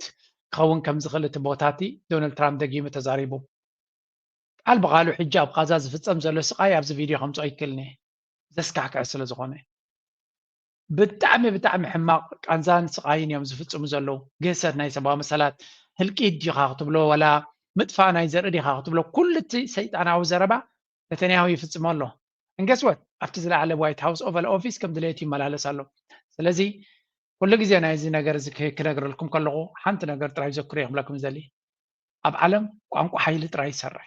ህያል ተዘይኮይንካ ኣኽሊልካ እዩ ማለት ወታደራዊ ሓይሊ ክህልወካ ኣመና ኣገዳሲ እዩ ግን ማዕርዩ ድማ ቁጠባ ክህልወካ ኣለዎ እንተዘይብልካ ኣብዛ ንነብረላ ዘለና ጨካን ዓለም ብፍጹም ዝግደሰልካን ከትሕነካ ዝመፅእ የለን ኣባ ከለኻ ተደቂስካ ትነብር እናደቆሱኻ እናጨፍጨፉኻን ድማ ይነብሩ እዚኣ ጥራይ ክዝክሩለየ ዝደሊ ንግረ መንገድኹም ድማ ኣብቲ ናይ ቻይና ናይ ኣፍሪካን ነዚ በዚኣ ገይረ ክውዲ ይደሊ እንታይ እስከ እዚ ካርታታት ትሪእዎ ዘለኹም ኣሜሪካ ንብሙሉአን ሃገራት ኣፍሪካ ታሪፍ ብውሕዱ 10% ክትሃርበን ምዃና ተዛሪባ ኣላ ቻይና ቅድሚዚ ሕጂ ዘይኮነስ ቅድሚዚ ኣብቲ ናይ ኣፍሪካ ቻይና ሰሚት እንታይ ኢሎም 33 ሃገራት ናይ ኣፍሪካ ብፍላይ ትንድኻታት ዝበሃላ ብዘይ ዝኾነ ይኹን ታሪፍ ኣብ ዕዳጋ ናይ ቻይና ክሸጣ ከም ዝኽእላ ብኻልእ ኣዘራርባ ኤርትራ ካብኣን እያ ሓንቲ ኣብ ኤርትራ ናይ ከብቲ ሕርሻ ድዩ ናይ ኣባግዕ ሕርሻ ድዩ ናይ ደርሆ ሕርሻ ድዩ ብሞደርን ደረጃ እንድሕር ጌርካ ኣብቲ ዝሰፍሐ ዕዳጋ ናይ ቻይና ተወዳዲርካ ማለት እዩ ንኽሸይጥ ዕድል ኣለካ ስለዚ እቲ ናይ ሕርሻ ኢንቨስትመንት ናይ ኤርትራ ማሽነርን ገለን ወሲኹ ገለ ፅቡቕ እንድሕር ከይዱ እቲ መንግስቲ ገይርዎ ዘሎ ኤክስፖርት ማርኬት ቻይና ታሪፍ ፍሪ ብዝኾነ መንገዲ ክትትወያ ታሪፍ ናፃ ተኢሎምካ ድማ ሸጥካ ንክትከስብ ዘሎ ተኽእሎ ኣፀቢቑ ፅቡቕ እዩ ኣፀቢቑ ኣወንታዊ እዩ ስለዚ እዚ ከም እቶም ኤርትራውያን ኣብ ናይ ሳላዶን ኣብ ናይ ገለ ኢንቨስትመንት ክትገብሩ ትደልዩ እቲ ዝበለፀ ኤክስፖርት ክኸውን ዝኽእል ዕዳጋ እውን ከም ዝኾነ ፈሊጥኩም ካብ ብሕጂ ሕሰብሉ ንግረ መንገደይ ኣብ ካሊእ እውን ክጠቕሱ ደልየ ነይረ ግን ንብዙሓት ኣፍሪካ ቻይና ንዑ ኣጆኹም ክትዓብዩ ክትብል ከላ ኣሜሪካ ግን ክደቕሰኩም እየ ክትብል ኢና ንርኢ ዘለና ሕጂ ናብቲ ናይ ዞባና ንሰግር ኢና ዛሬ ላይ ግን ሳናየው ስንቀር እንደገና አገሪቱ ወደ ተጨማለቀ የዘውግ ፖለቲካ ገብታ ሲምፕሊ ትላንትና 7ኛ ዓመቱ የጠቅላይ ሚኒስትሩ ስልጣን መምጣት ሲከበር መላው ኢትዮጵያ ያከብረውም ነበር። ለምን አላከበረውም? መላው ኢትዮጵያ ምንድነው 90% ኦሮሚያ ላይ ብቻ የተደረገው ለምንድን ነው? የሌላው ኢትዮጵያ መሬት ነው ጠቅላይ ሚኒስትሩ ያለው ጥላ ኢትዮጵያ ነው ተብሎ ለመጣ እዛ ለውጥ ውስጥ ቄሮ አልነበረም፣ ፋኖ አልነበረም። እንታዩ ንውሕ ዝበለት ቪድዮ እንዲ ትዛረብ ምን ምዃኑ እኳ ኣይፈለጥኩዎን ግን ብሓፈሻ ናይ ኢትዮጵያ ሽግር ኣመና ሰራውር ዝሰደደ ምዃኑ እዩ ትዛረብ እዚ ፖለቲከኛ ይመስለኒ ዋላ እውን ቅልል ዝበለ ኣብነት ኣብዚ ዝሓለፈ ክንደይ መዓልታት መበል 70 ዓመት ናይ ኣብይ ኣሕመድ መበል 70 ዓመቱ ይፅምብል ነይሩ ኣብ ክልል ኦሮሞ ጥራይ ተባሂሉ ኣብ ኣምሓራ ኣብ ትግራይ ኣብ ካልእ ክልል ዝኾነ ይኹን ብዛዕባ 70 ዓመቱ ዝተዛረበ የለን ስለዚ እዚ ኦልሬዲ ሓደ ሲግናል ክበና ጀሚሩለ እዮም ክብሉ ጀሚሮም ዘለዉ ክምለሰ ስለምንታይ ከምኡ ብለኩም ኣለዉ ኣብይ ኣሕመድ ዝዓበየ ስርሑ ብዚ ዘሎ የዛሬ 6 ዓመት ገደማ ለአፍሪካ ማርኬት በዩኤቪ እና የተለያዩ የአውሮፕላን ፓርቶች እና አውሮፕላኖች ለአፍሪካ ማርኬት ማምረት ማቅረብ እንፈልጋለን። ሁሉም ሀገራት ምርምርና ስርጸት ሲጀምሩ ማምረት ሲጀምሩ ታሳቢ የሚያደርጉት እኛኑ አፍሪካውያንን ነው። የአፍሪካ ማርኬት ታሳቢ አድርገው ነው የሚያመርቱት። ማለት ሕልምን ድዩ ኣብ 2030 ድሮናትን ካልእ ኤሮፕላናትን ከነፍሪ ናይ ብላ ኣሎ 2030 5 ዓመት እዩ ኦኬ ከም ድሌቱ ክዛረብ ይኽእል እዩ ከም መራሒ ፋንታዚ ክሸይጥ ይኽእል እዩ ራእይ ክሸይጥ ይኽእል እዩ ኢትስ ኖ ፕሮብለም ከምኡ ኢሉ ኣብ ከምዚ ዓመት ከምዚ ክገብር እየ ምባሉ ኣክቹሊ ከም ፅቡቕ እየ ዝርያ ኣነ ሓደ ኣብ 2030 ኣለኹ እዩ ዝብሎም ዘሎ ካልኣይ ድማ ዝኾነ ይኹን መራሒ ኣብ ከምዚ ዓመት ከምዚ ክገብር ኢና ክብል ከሎ ኣነ ንኣቢ ገለገለ ፅቡቕ ነገር ዝፈልጠሉ ወይ ዘድንቐሉ ነገራት ኣለኒ نابنت رأي لني رأي كل ونالو قالت تبلي تزرباسي تكمل يا قبري زي اللي وين نمبر اجي اب 10 ولا وين كم زخ نقبرينا قبل كله زمبغيو سجماي مخونه نيرو او تاتا يكون صقماي تقلال ابي تقمي يبلون زبل سبالا نو انا كما يبلني ابي عمدنا ماركتينج اند ادفرتايزمنت صبغ صراحه مسرح نيرو اب كومنتات ولا وين اكتما موقعات مسرح نيرو بوليتيكا قناتي كونتن اب بوليتيكا بفلاي نكم اثيوبيا عينت هاجر نكم حدر ኣይኮነን ኢትዮጵያ ነቲ ቀርኒ ኣፍሪካ ዝበሃል ድማ ዝገብሮ ዘሎ ሽግር ክንሪኦ ከለና ቡ መልክዕ ስለ ንሪኦ እምበር ኣብይ ኣሕመድ ኣብ ኢትዮጵያ ጌጋታት ተዝፍፅም ኣነ ፀገም የብለ እቲ ኮረድዮታት ወላ እቲ በለጭለጭ ዝብል ፅርግያታት ገይርዎ ዘሎ ከም ፖሊሲ ፅቡቅ ዲ ሕማቅ who am I to judge ኣነ ኤርትራዊ ኣይግድሰንን እዩ ኢትዮጵያ ክጋገ ይኽእል ኣብ ሃገሩ ፀገም የብሉን ምዕባለ በዚ መፅኡ ኢሉ ይፍትን ኣሎ ኖ ፕሮብለም እሱ ይኮነን ፀገም ናይ ዝበፅሐ ሰብ ከም ኤርትራዊ ክንሪኦ ከለና ኣብይ ኣሕመድ ኣብ ኣዲስ ኣበባ ኮሪድዮ ልምዓት ይገብራሎ ድዩ ፅርግያታት ዝሰርሓሎ ድዩ እሱ ይኮነን ፀገምና ስለምንታይ ምስ ኤርትራ ዘሎ ፀገም ወይ እውን ዘየለ ፀገም ክፈጥር ይደሊ ኣሎ ስለምንታይ ነቲ ዞባ ሰላም ዘይሂቦ ኣብዚ ፀገም ምስ ኢትዮጵያ ዘለና ውፅኢት ናቱ ድማ ኣብ ቴሌቭዥናት ናቱ ዝያዳ ኣጀንዳ ዝህቦ ዘሎ ምርኣይ ድማ ኣገዳሲ እዩ ምክንያቱ ምልክት ስለ ዝባካ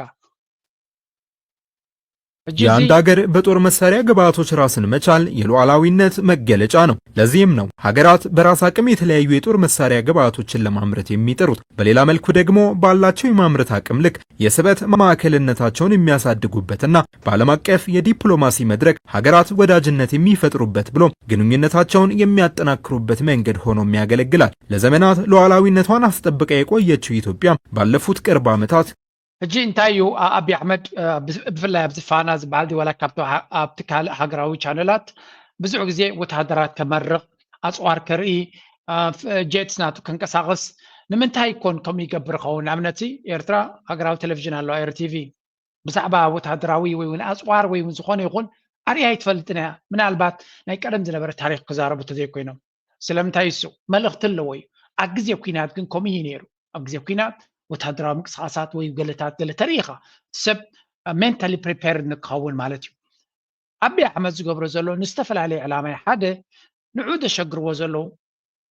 ንፕሮፓጋንዳ ስለ ጠቕሞ ዳ እምበር ኣብ ውሽጢ ፀገም ስለ ዘለዎ ነቶም ፋኖ ተጠንቀቑ እዚ ኣለና እዩ ዝብሎም ዘሎ ነቶም ተጋሩ እዚ ኣለና ተጠንቀቑ ነቶም ሸነ ተጠንቀቑ ክሰምዑ ስለ ዘይክእሉ ነዚ ኣፅዋር እዚ ከም ዘለዎም እናፈለጡት ሰራዊት ናቱ ገዲፉ ደሞዝ ዘለዎ ሰራዊት ምድብ ሰራዊት ናይ ኢትዮጵያ ዝነበረ ተወላዲ ናይ ኣምሓራ ንዑ ገዲፉ ብናፃ ኣብ ጎኒ ህዝቢ ኮይኑ ምስ ፋኖ ክዋጋእ ይኸይድ ከም ዘሎ ኢና ንርኢ ስለዚ ኢትዮጵያ ዳርጋ ቀፃሊ እየ ዝሪኦ ነቲ ናቶም ሚድያ ናይ ወታደራዊ ሓይሊ ከም ዘለዎም ኣፅዋር ከም ዘለዎም ሓደ ነቲ መንእሰይ ናብ ውትድርና ንክመፅእ ክሕግዞ ስለ ዝኽእል ክኸውን ይኽእል እዩ ካልእ ድማ ኣገይን ንኩናት ንዳሎ ኣለና ንምባል እዩ ገለገለ ኤርትራውያን ከም ዝኽስእሉ ክርኢ ከለዉ ኸ እንታይ እዮም ዝብሉ ኔክስት ታይም እንተማሪኽና ክንረኽቦ ንኽእል ሚሳይላት ድማ ነዚ ይመስል ኢሎም ከዓ ይላለይዎ ከምኡ ዝብሉ እውን ኣለዎ ኣብ ኮሜንት ርኤ ናይ ዝመፅእ ዘላ ኣፅዋር ናብ ዝሓለፈ ፋብሪካ ኣፅዋር ኣመሪቑ ኢላ ብምስ ኣምፃኹ ምናልባት ዝመፃ ዘለዋ ንዓና ክኾና ዝኽእላ ኣፅዋራት ክኾናየን ኢሎም ዳትስ ኦልሶ ሰምቲንግ ምክንያቱ ካብ ዜሮ ዝመፀ ተሓሳስባ ኣይኮነን ኣብዚኣ ሓንቲ ናይ ክልቲኦም ኤርትራያን ፕሬስ ዝበሃል ኣካውንት እንታይ ውፅኡ ነይሩ መስለኩም እዛ ስእሊ እዚኣ ቅድሚ ሕጂ ኣቢ ገይርዋ ከም ዝነበረ ኣብ ካይሮ ብጉዳይ ናይ ሱዳን ተጋቢኦም ላብ ዝነበሩ ኣብ ግብፂ ዝተገበረት ስእሊ እያ እዚኣ ብዛዕባ እዛ ስእሊ እዚኣ ከመይ እያ ነይራ ኣብይ ኣሕመድ ምስ ፕሬዚደንት ኢሳያስ ንክራኸብ ብዙሕ ይፅዕር ከም ዝነበረ እዩ ዝነግር ኣብዚ እቲ ሕቶ ግን ኣቢ ስፕሊት ቱ መርሰለስ ኢሳያስ ብዙሕ ነገር ከም ዝፅዕር ከም ዝፈተነ ምስ ፕሬዚደንት ኢሳያስ ክራኸብ ፕሬዚደንት ኢሳያስ ግን ሓንሳብ ተቐቢፁካ ዝምለስ ሰብ ከም ዘይኮነ እዩ ዝገልፅ ክንምንታይ ንፕሬዚደንት ኢሳያስ ይፈልጦ I don't know ግን Ethiopian leader Abiy Ahmed has knocked on every door imaginable in his desperate plea for the foreign leaders to mediate ምስ ኤርትራ ምስ ፕሬዚደንት ኢሳያስ ንክዓርቅዎ ኩሉ ዝከኣሎም ንኩሎም ሓቲቱ እዩ ዝብል ዘሎ ግን Eritrean vouch that their leader never forgives those who betray or cross him ስለዚ ፕሬዚደንት ናይ ኤርትራ ፕሬዚደንት ኢሳያስ ግን ሓደ ሰብ እምነቱ ክሕደት ተፈፂሙ ተጠሊምዎ ክሕደት ተፈፂሙ ወይ እውን ካብቲ ዝግብኦ መስመር ተሰጊሩ ብፍፁም ዝመለስ ሰብ ከም ዘይኮነ ኣቢ is fully aware of this and the consequence of that and the wrath that can come from the merciless ኢሳያስ ስለዚ ምሕረት ዘይገብር መራሒ ስለ ዝኾነ ናይ ኤርትራ ድማ ዕድል ዝበሃል ክቦ ኣይከኣለና በለ እዩ ዝዛረብ ኣብዚ ንሪኦ ኢና ድማ ካብቲ ምልክታት ክንርኢ ከለና ኣብይ ኣሕመድ ሓውሲ ዕረቑ ንኽብል ብዙሕ ግዜ ከም ዝፈተነ ካብ ዝተፈላለየ ሪፖርትስ ክመፅር ኢና የግዳስ ክሳብ ሕጂ እታ ክዓርቆስ ዝሓሰቦ ንሱ ክሰልጦ ይከኣለን ኣሎ እዚ በቲ ሓደ ወገን ምናልባት ምስ ኣቢ እንተዝዕረቑ ፅቡቕ ደምኾነ ሕማቕ ንዝብል ብዙሕ ካልኩሌሽንስ ክትበ ትኽእል ኢኻ ኤርትራ እቲ ዝበለፀ ጉድዊል ወይ እውን ፅቡቕ ኣንፈት ሂባ ተቐቢላቶ ያ ነዚ ሰብ እዚ እቲ ዝገበሮ ክሕደት ድማ ምናልባት ኣነ ካብ ዝዛረቦ ዘለኹ ኣፀቢቑ ከምዝዓቢ ይርዳእኒ እዩ ሕጂ ገለገለ ሰብ ኣሎ እንታይ ዝብል መሲልኩም እዚ ንሪኦ ዘለና ዓይነት ድሓን እዚኣ ሶም ዝብልዋን ኣተሓይዘ ፕሬዚደንት ኢሳያስ ኣብ ኢትዮጵያ ዘለዎ ረዳዳን እሳቶም ዝብልዎ ዘለዎ እስከዚያ ስምዕዋ ስራ እየሰራ በዓለም አቀፍ መድረክ ተመልሳችሁ ከታሰራችሁበት ከቆፈናችሁ አላቆ የሚያስታርቃችሁ ሰው አታገኙ። እውነት እላችኋለሁ እንደ ዶክተር አብይ አህመድ ያለ ሰው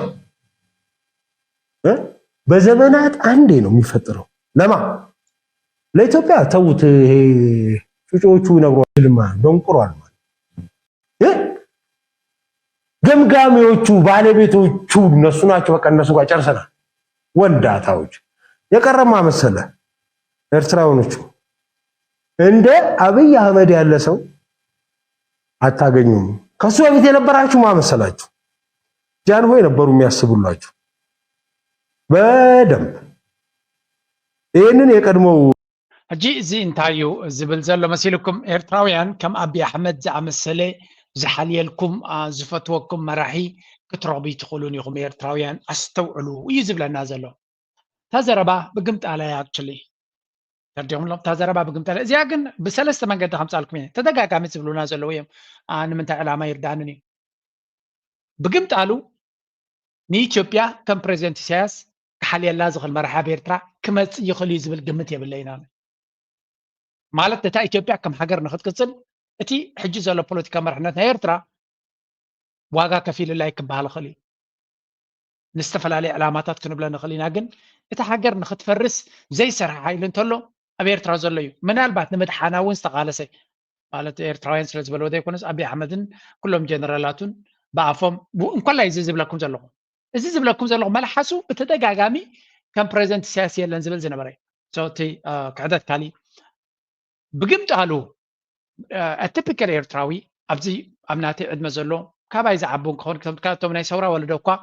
ዝተፈላለየ ርእቶታት ክህልዎም ይኽእል እዩ ምክንያቱ ናቶም ተመክሮ ካለ ስለ ዝኾነ ኣብ ናተይ ዕድመ ዘሎ ካባይ ንታሕቲ ዘሎ ኣብ ኢትዮጵያ እዚ ዘሎ ኣሸላሻል ናይ መንግስቲ ኤርትራ ወይ እውን መንግስቲ ኤርትራ ዝገበሮ ኣሸላሻል ዝቕበሎ ሰብ ውሑድ እዩ እንተሎ ኮይኑ ማለት እዩ ውሑድ እዩ ሰናይ ጉርብትና ገለ መለገለ ነው ኢትዮጵያ ዝበሃል ሃገር ስትራቴጂክ ኤነሚ ከም ዝኾነ ኢና ንርኢ ዘለና እንታይ ማለት እዩ ህዝቢ ኢትዮጵያ ኣይኮነ ፀላኢና እቶም 4 ኪሎ ዝመፁ ቅድሚ ሕጂ ሃይለ ስላሴዮም ይኹን ደርጎም ይኹን መለስ ይኹን ሃይለ ማርያም ከምኡውን ኣቢ ኩላቶም ንኤርትራ ሓደ እዮም ካብ ሓደ ማሕተም ዝተሓትሙ ሰባት እዮም ሰም ኣይዲዮሎጂ እዮም ፑሽ ትገብሩ ኣብ መወዳእታ ክወድቁ ክቐርቡ ከለዉ ሕቶ ናይ ኤርትራ እዮም ደምፁ ኤርትራ ከመልሳየ ንኤርትራ ከም ዘገብር እየ ዝብል ኣጀንዳ ስለዚ ንልኡላውነት ናይ ኤርትራ ወትሩ ስጋት ዝፈጥሩ ንኤርትራ ድማ ብዋጋ ኤርትራ ድማ ኩርሶም ከጣጥሑ ዝፍትኑ ኤሊት እዮም ኣብቲ ኣዲስ ኣበባ ዝመፁ ስለዚ እሱ ዝብሎ ዘሎ ንዓና ኣቢ መፅኡ ኣይመፅኡ ዝገበረልና የለን ዝተረፈና ኸ የለን ፈርጂኹምሎም ሕጂ ኤርትራ ኣቢ ምስ መፀ ኣቢ ስለ ዝገበረላ ወይ እውን ኣቢ ስለ ዝተኮረየ ንኤርትራ ዝተቀየረ ነገር የለን ስ ሃስ ቱ ቢ ክሊር ንዝኾነ ኤርትራ ክንፅረሉ ዘሎ ምናልባት ኣቢ ስለ ዝመፀ ሰብ ንኢትዮጵያ ንክስደት ዕድል ረኪቡ ክትብል ትኽእል ትኸውን ኢኻ ነቲ መንግስቲ ኤርትራ ግን ጀነራሊ ኣቢ መፅኡ ኣቢ ዓፅዩ ዝገበረ የለን ምክንያቱ ቅድሚ ኣቢ ዝገደደ ነይሩ ኣቢ ምስ መፀ ድማ ይሓይሽ ንኤርትራ ኣቢ ስለ ዝሓሸ ኣይኮነን መድረክ ናይ ዓለም ስለ ተቀየረ እዩ እቲ ቅድሚ ኣቢ ኣብ ስልጣን ዝነበረ ነቲ ዓለም ዝያዳ ተቆፃፂርዎ ስለ ዝነበረ ዝያዳ መጋበርያ ስለ ዝነበረ ንኤርትራ ብመንገዲ ብኢዳ ኣዙር ማለት እዩ ዝዓበየ ብድሆ ክወርዳ ክኢሉ ስለዚ እዚኣቶም ብተፈላለየ መንገዲ እዮም ዝመፁና ዘለዉ ምስ ኤርትራ ስለምንታይ ዕርቂ ክግበር ዘይክእል ስለምንታይ ሓድነት ዊን ዊን ኮኦፐሬሽን ክንገብር ዘይንኽእል ዝብል ዘረባታት በቶም ኢሊት ናቶም ብዝተፈላለየ መንገዲ ዝመፅእ ሓደ እዩ ድማ እቲ ዕላማ ናቱ ከምዚ በቲ ሓደ ከተፈራረ ዝሓለፈ ለተይ ቅድሚ ዝተወሰነ ግዜ ናይ ምፍርራሕ ግዜ እዩ ነይሩ ቀጻሊ ንኤርትራ ክንጎብጣ ንኽእል ኢና ንኤርትራ ከምዚ ክንገብራ ንኽእል ኢና ድሕሪኡ ከምዘይከኣል ተረዲእዎም ኣሎ ሕጂ እንታይ እዩ እቲ ኣጀንዳ ናይ ዓሰብ ብፍጹም ክትከይድ ኣይደልያን እዩ ዘሎ ኣቢ under any condition እታ ኣጀንዳ ናይ ዓሰብን ናይ ኣፍደገ ባሕርን ትብል ክትቅፅል እያ ስለተድልዮ ግን ብሓይሊ ንኤርትራ ዝብል ዘረባ ግን ከፍርሆም ጀሚሩ ኣሎ ሕጂ ተወናቶም በዓል እዚ ቃላቶም ክቕይሩ ጀሚሮም ኣለዉ ኤርትራ ክትሃርመና ትኽእል ዶ እዮም ዝዛረቡ ዘለዉ ኤርትራ ክትሃርመና እንተመፂኣ እንታይ ክንገብራ ንኽእል ወይ እውን ሻዕብያ እንተሃሪምና እንታይ ክንገብር ንኽእል ኣብ ዝብል እምበር ንሕና ከድና ክንሃርም ኢና ዝብል ዘረባ ተቐይሩ እቲ ናራቲቭ እዚኣ ዘረባ እዚኣ ኣወል እውን ኣተንቢሂዋ ከም ዝነበረ ድሮ እቲ ቃና መዝሙር ናቶም ቀይሮም ከም ዘለዉ ኢና ንርኢ ዘለና ሕጂ ኣብዚኣ በእንግሊሽ ካ ክንሰምዓ The people's sentiments and also desire might explode. There is no guarantee. And also the government that comes 20, 30 years down the line, we cannot bet on it what kind of a strategy it would follow. Therefore, these countries, our neighboring countries, for their own sake, for our sake, for their own sake, for the stability, for a long-term stability of the whole region, better to sit down and find us a solution where Ethiopia's national interest and access to the sea is accommodated. For it now, to 20, 30, 40 years, the more it's going to be uncontrollable, the more... እዚ ሕጂ ብተደጋጋሚ ዝገልፆ ዘሎ ብብዝሒ ሸር ስለ ዝገብርዎ ዘለዎ ነዚ ሰብዚ ሪያክት ንገብረሉ ዘለና ከምኡ ድማ ኣነ እቲ ናቶም ዘረባ ኣይስማዓንን እዩ ክንደይ ግዜ ነጊረኩም እየ ግን ዓብ መጠንቀቕታ ድማ ሂቡና ኣለዉ ዓብ መጠንቀቕታ እዚ መጠንቀቕታ እዚ ናብ ኤርትራውያን ክበፅሕ ስለ ዝደልየ ኣነ መልእኽቲ ናተይ ንሶም ስለ ዝበሉ ንኤርትራውያን ክድልው ይኮኑን እዚ እንታይ ይብላ ኣሎ ብሕጂ 40 ዓመት 30 ዓመት ኢትዮጵያ ምስ ሓየለት ዝመፅእ መንግስቲ ነዚ ኣነ ዝብሎ ዘለኹ ከተግብሮ ምዃኑ ርግፀኛ እየ ዝብል ዘሎ ስለምንታይ ከምኡ ኮንፊደንስ ክፈጥረሉ ክኢሉ እንድሕር ኢልካ ድማ ነቶም ዲፕሎማት ናይ ኢትዮጵያ ዘለዉ ሕጂ ኤምባሲታት ይኹን ናይ ካልኦት ኣምባሳደራት ዘለዉ ናይ ኢትዮጵያ ስልጠና ዝቦም ዘሎ እዚ ሰብ ስለ ዝኾነ ገዲም ዲፕሎማሰኛ እዩ ተባሂሉ ስልጠና ዝህብ ዘሎ ሰብ ስለ ዝኾነ ስለዚ እንታይ ማለት እዩ ነዚ ሕጂ ንሪዮ ዘለና ሽግር ወይ እውን ፕሮፓጋንዳ ናይ ብኣፍደገ ባሕሪ ዝብልዎ ዘሎ ሜይቢ ኣቢ ምስቲ ዘሎ ዕንወት ናይቲ ሃገር ወይ እውን ዕግርግር ናይቲ ሃገር ክገብሮ ከምዘይክእል ይርድኦ ኣሎ but he is going to pass it to the next generation ናብቲ መፅእ ዘሎ ወለዶ ከስግርዎ ግን ብኩሉ ክእለቶም ይስዕሩ ኣለዉ that's why ድማ ዝበለፀ ኣብቲ ቴሌቭዥን ብፍሉይ መንገዲ እናገበሩ ቀፃሊ ብዛዕባኡ ዝዛረቡ ዘለዉ ነቲ ሓድሽ ጀነሬሽን እዚ ኣፍደገ ባሕሪ እዚ ይብፅሓካ እዩ ብምባል ከተስክሮሞ at some point ምናልባት ውሽጣዊ ጉዳይ ናቶም ተረጋጊዎም ብዘይወዓል ሕደር ነቲ ስጉምቲ ንክወስዱ ባይታ እዮም ዘንፅፉ ዘለዉ ንሕና ከንታይ ንገብር ኣለና ይትሕቶ ሕጂ ንሕና ኤርትራውያን ሓደ ፀላኢኻ እቲ ዘሕዝነኒ ክፋል ኣነ ክንደይ ግዜ ተዛሪበ ዘሕዝነኒ ክፋል እዚ ሕጂ ተራ ሰብ ኣይኮነ ዝዛረብ ዘሎ መንግስቲ ኢትዮጵያ ዘማኽር እዩ እቲ ዘሕዝነኒ ክፋል ንሳቶም ሓደ መዓልቲ መፂና ከነፍርሰኩም ኢና እዮም ዝብሉ ዘሎ ሓደ መዓልቲ መፂና ልውላውነትኩም ክንጎሶ ኢና ይብሉና ኣለዉ እቲ መጠንቀቕታ ቅድሚ ሕጂ ክንደይ ግዜ ስለ ዝገብርዎ ኣይገብርዎን እዮም ዝብል ኤርትራዊ ዘሎ ይመስለኒ ኤርትራዊ ኩሉ ክገብርዎ ከም ዝኽእሉ ዓቕሚ ስለ ዝስእኑ እምበር ክገብርዎ ንሓንቲ ሰከንዲ ክሓስቡ ከም ዘይክእሉ ንፈልጥ ኢና እምበሃር ፀላኢኻ ሎሚ ሓይሊ የብለይን ፅባሕ ንጎክ ምስ ሓየልኩ መፅአ ግን ከጥፍኣካ እያ ዝብለካ ዘሎ ሎሚ ሬላቲቭሊ ሓይሊ ዘለዎ ኤርትራ እንታይ ክገብር ይኽእል ፅኢልካ ዳ ክፅበዮም ትኽእል ዓቕምኻ ዶ ከተደላድል ትኽእል ብዙሕ ምርጫታት እዩ ዘሎ ራይት ናው ድሌት ናቱ ከጥፍኣና እዩ ዘሊ ዘሎ ዘይምኽኣሉ ስለምንታይ ዘይከኣለ ኢኻ ትብል ዘይከኣለ ምክንያት ውሽጣዊ ፀገም ስለ ዘሎ that's a good thing already ስለዚ ውሽጣዊ ፀገም ኣለዎ so ነቲ ውሽጣዊ ፀገም ናቱ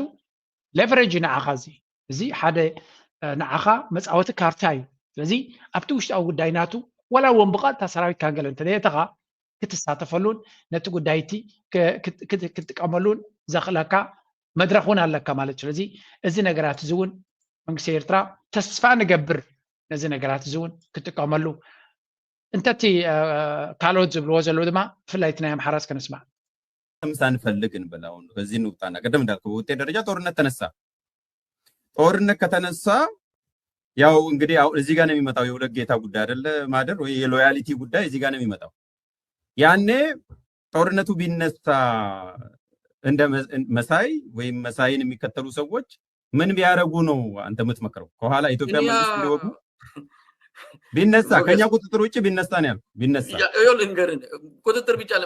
እንደው መቼም ጦርነት ሰው አይመኝም እንዲህ በሚዲያ ላይ ጦርነት ይነሳ ብላል ግን ይሄ አብይ የሚባለው ስርዓት እንዲገረሰስ ይሄ ጦርነት ቢከፈት ሁሉ ብለን እንመኛለን አሰላለፋችሁ ምንድነው ምንም ጥርጣሬ ያስፈልገውም ይሄ እዛ እሱ ጦርነቱን ሲከፍት ፋኖ 4 ኪሎ እንዲገባና የምናደርገው ፋኖ 4 ኪሎ ይገባል። ይህን ስርዓት መጣል ለምንም ለድርድር የሚቀብር አይደለም።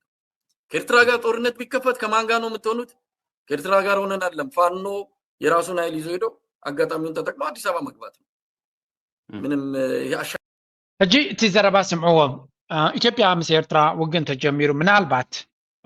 እቲ ፋኖ ዝበሃል ናይ ኣምሓራ ፋኖ እንታይ ዓይነት መርገፂ ክወስድ ይኽእል ንዝብል እዩ። እጂ ብዙሓት እንታይ እዮም ዝብሉ ነዚ ቪድዮታት እዚ ኣነ ደልየ ኣይኮንኩን ዝረክቦ መብዛሕትኡ ግዜ እቶም ናይ ኣቢ ፕሮፓጋንዲስትስ ናትና ባንዳ ብምባል ስለ ደውፅዎም ካብኦም እየ ዝረክቦ እምበር ነዚ ኩሉ ክትሪኦ ከግዜ ይትኽእል ኒኻ ኣብ ኤክስ ፖስት ገይሮም ክዛረብሉ ስለ ዝርኢ ንዓናኻ ስለ ዝፀሉ እየ ደምፆም። ሕጂ ኣቢ ምስ ኤርትራ ንክዋጋእ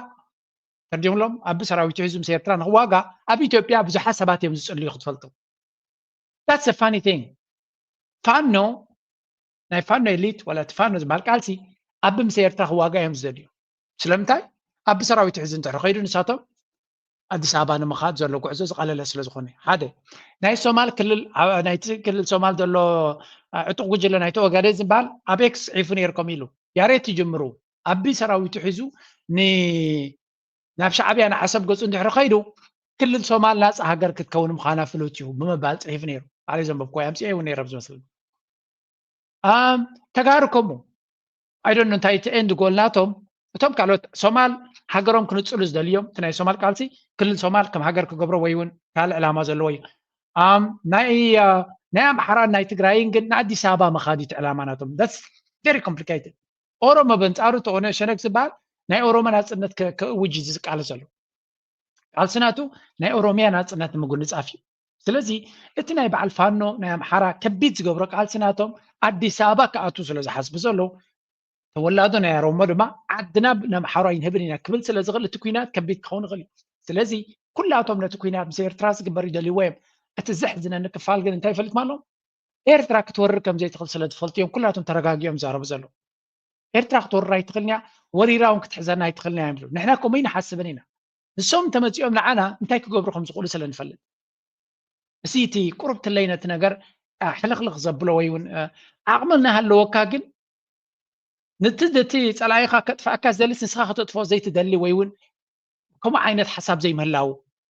ንኢትዮጵያ ከጥፍዎ ወይ እውን ንኣቢ ከጥፍዎ ገለመለ ትምኒተይ ኮይና ኣይኮነን። ግን ጀነራሊ እቲ ዝስማዓካ ንሳቶም ዓቕሚ ስለ ዝሰኣነ ኣቢ ኣሕመድ እምበር ንኤርትራ ከይዱ ድሌቱ ንክገብር ሓንቲ ለይታ ይመሓደረ ነይሩ። ዓለም ለኻዊ ሕጊ ይፍርሆ ወላ ገለ ይፍርሆ። ከምዚ ዓይነት ዝሓስበልካ ፀላይ ንስኻ ከይድካ ስጉምቲ ክትወስደሉ ዘይትኽእል እንድሕር ኮይንካ ግን ኢትስ ቨሪ ዲፊካልት ንዓይ ኣነ ከም ሰብ ከም ግለሰብ ክሪኦ ከለዎ ግን ኣገይን ዲስ ኢዝ ኖት ሓድሽ ነገር ኣይኮነን ኤርትራ ስለዚህ በየትኛውም ዋጋ ብዬ ልጨምርበት በየትኛውም ዋጋ ከማንም ጋር ተሰልፈ በሚለው ምንም ይሄ ምንም ማመንታትም ጥርጣሬም የለውም። አብይን ለመጣል የሚደረግ ማንኛውንም ትግል የተቀደሰ ትግል ነው። ይሄ ባንዳነት አይደለም የባንዳነት መገለጫ አይደለም። ይሄ ባንዳ ማለት እቲ ዘረባ ንሪኦ ዘለና ከም ብሓድሽ ጊቭ ሚ ሰከንድ ኣብ መንጎኦም ዘሎ ነገር እንዲና ንርኢ ዘለና እቲ ኣብ መንጎኦም ዘሎ ኣግሬሲቭ ዝኾነ ኣፕሮች ባንዳነት መገለጫ አይደለም። ይሄ ሕጂ እንታይ ኢና ንርኢ ዘለና ኣብ መንጎ እዚኦም ሓይልታት ዘሎ ምፍልላይ ኣቢ ኣሕመድ ንምእላይ ክንደምንታይ ክኸዱ ከም ዝኽእሉ እቶም ፋኖ ጀነራሊ ፋኖ ድሕሪ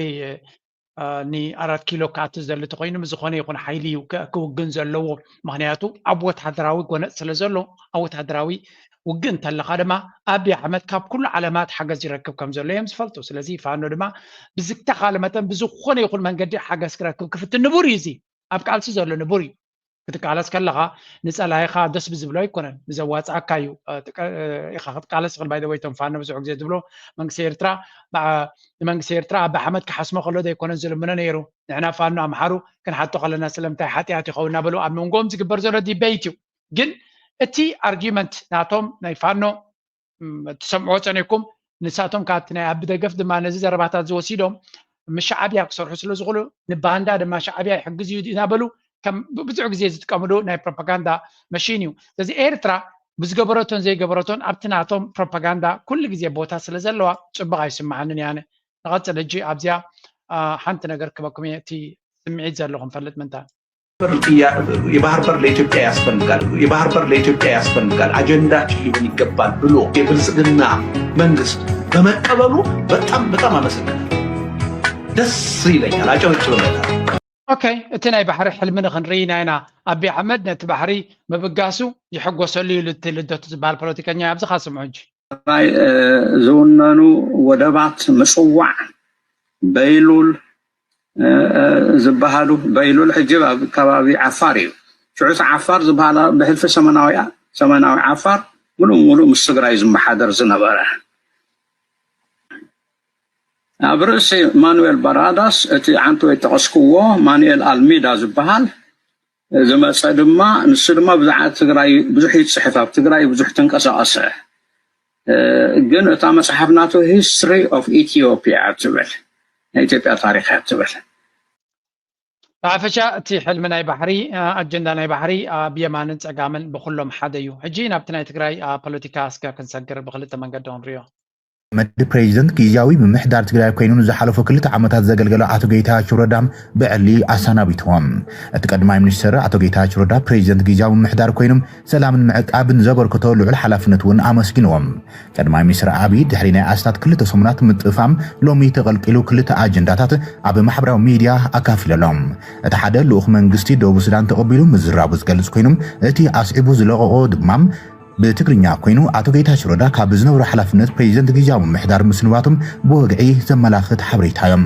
ብመሰረት ሕገ መንግስቲ ፌደራል ይብል ቀዳማይ ሚኒስትር ኣብይ በአዋጅ 359 1995 አንቀጽ 15 ንዑስ 3 ደንብ ቁጽሪ 533 ዝባር 2015 ከም ድማ ስምምዕነት ሰላም ፕሪቶሪያን ኣቶ ጌታቸው ረዳ ንዝሓለፉ 2 ዓመታት ፕሬዚደንት ጊዜያዊ ምምሕዳር ክልል ትግራይ ኮይኖም ንዘበረከትዎ ብፍላይ ድማ ዝረኸበ ሰላም ክዕቀብ ንዝነበሮም ልዑል ጥንቃቐን ኣመራርሓን መንግስቲ ፌደራል ኣፍልጦ ከም ዘለዎን ኣብ ቀጻሊ ስራሕቱን ብሓባር ተቀራሪብና ከም ንሰርሕን የረጋግጽ ኢሎም ዝነበሮ ጻንሒት ኣመስግን ክብሉ መልእኽቲ ሓሊፉ ቀዳማይ ሚኒስትር ኣብይ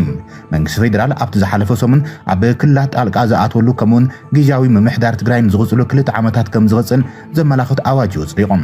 ፕሬዚደንት ጊዜያዊ ምምሕዳር ትግራይ ኮይኑ ዝሓለፉ 2 ዓመታት ኣብ ዝመራሕሉዋን ብዙሓት ፈተናታት ከም ዝሰገረን ብቐንዱ ካብቲ ናይተይ ዝብሎ ዝነበረ ውድብ ህወሓት ዝተኣለመ ውዲት ክሳብ ምቕንጻል ዝበጽሕ ከም ዝነበረ ቅድሚ ሓደ መዓልቲ ምስ ዩኤምዲ ሚድያ ኣብ ዝሃበ ቃል ምሕት ገሊጹ ኣቶ ጌታቸው ትግራይ በቶም ናብ ዝኹሉ ጸገም ዘውደቕዋ መራሕቲ ህወሓት ክትምራሕ ፍጹም ኣይግባእን ዝብል እምነት ዘሎ ኣቶ ጌታቸው ረዳ መናእሰይ ወረዶ መጻኢ ዕድል ዓዶም ክውስኑም ከም ዘለዎም ኣብቲ ዝሓለፈ ሰሙን ንበርድ ዝተባሃለት ሚድያ ገሊጾም ክሳብ ሎም መዓልቲ ፕሬዚደንት ጊዜያዊ ምምሕዳር ኮይኑ ሓላፍነቱ እናተወፀ ከም ዝኾነ ይገሊጹ ነይሮም ሎሚ ግን ኣቶ ጌታቸው ረዳ ብወግዒ ካብ ሓላፍነቱ ምስንባቱ ግልጽ ኮይኖም ነበር ፕሬዚደንት ተባሂሎም ቀጻሊ ፕሬዚደንት ጊዜያዊ ምምሕዳር ትግራይ መን ክኸውን ዝብል ኣገዳሲ ኣጀንዳ ኮይኑ ክቕጽል ጀነራል ታደሰ ወረደ ከም ንሪኦ ዘለና ጌታቸው ረዳ ኣብ ፖለቲካ ናይ ትግራይ ኣብ ዝሓለፈ ኣደነው ንክንደይ ዓመታት ኦን ን ኦፍ ንነዊሕ እዋን ተሰማዒ ወይ እውን ዝርአ ዝነበረ ፊገር እዩ ነይሩ ስለዚ ፖለቲካዊ ጉዳይ ናይ ጌታቸው ረዳ ካብ ናይ ትግራይ ዘብቅዐ ይመስል ሜይቢ ተገምቲሉ ይመጽእ ዶ ይኸውን ኣይመጽእ ካልእ ሕቶ እዩ እዚ ምዃኑ ንዘይተርፍ ኣብቲ ትግራይ ኮፍ ኢሉ ምስቶም መሳርሕቱ ወይ እውን መቃልስቱ ዝነበሩ ተረዳድኡ ክገብሮ ብዘይምኻሉ ነቲ ህዝቢ ትግራይ ኣመና ከም ዝጎድእዎ እዩ ዝንገር ምክንያቱ መላገፂ ናይቶም ኩሎም ካልኦት ክልላት እዮም ኮይኖም ሽግሮም ባዕሎም ክፈትሑ ስለ ዘይክእሉ ኣብ ቃልዕ ወፂኡ ኣብ ልዕሊ ድማ መዓልታዊ ኣብ ሚድያ ሓደ በቦኣፉ ክዛረብ ስለ ዝውዕል ካብ ናብቶም ህወሓት ዝበሃሉ እርኑባት ኮይኑ ይስማዓኒ ኣብቲ ዘረባ በዞም ናይ ወገን በዓል ጌታቸው ዘሎ ወገን ግን I think እቲ ኣብ ሚድያ ንዘዝሓሰቦ ኣብ ሚድያ ዝዛረብ ዓይነት እዩ ኩላቶም ካብ ንሱ ኢልካ ትፃትካን ኩላቶም እዮም ተኣልዮም ካብ ተዓዲ ስለዚ I think እቲ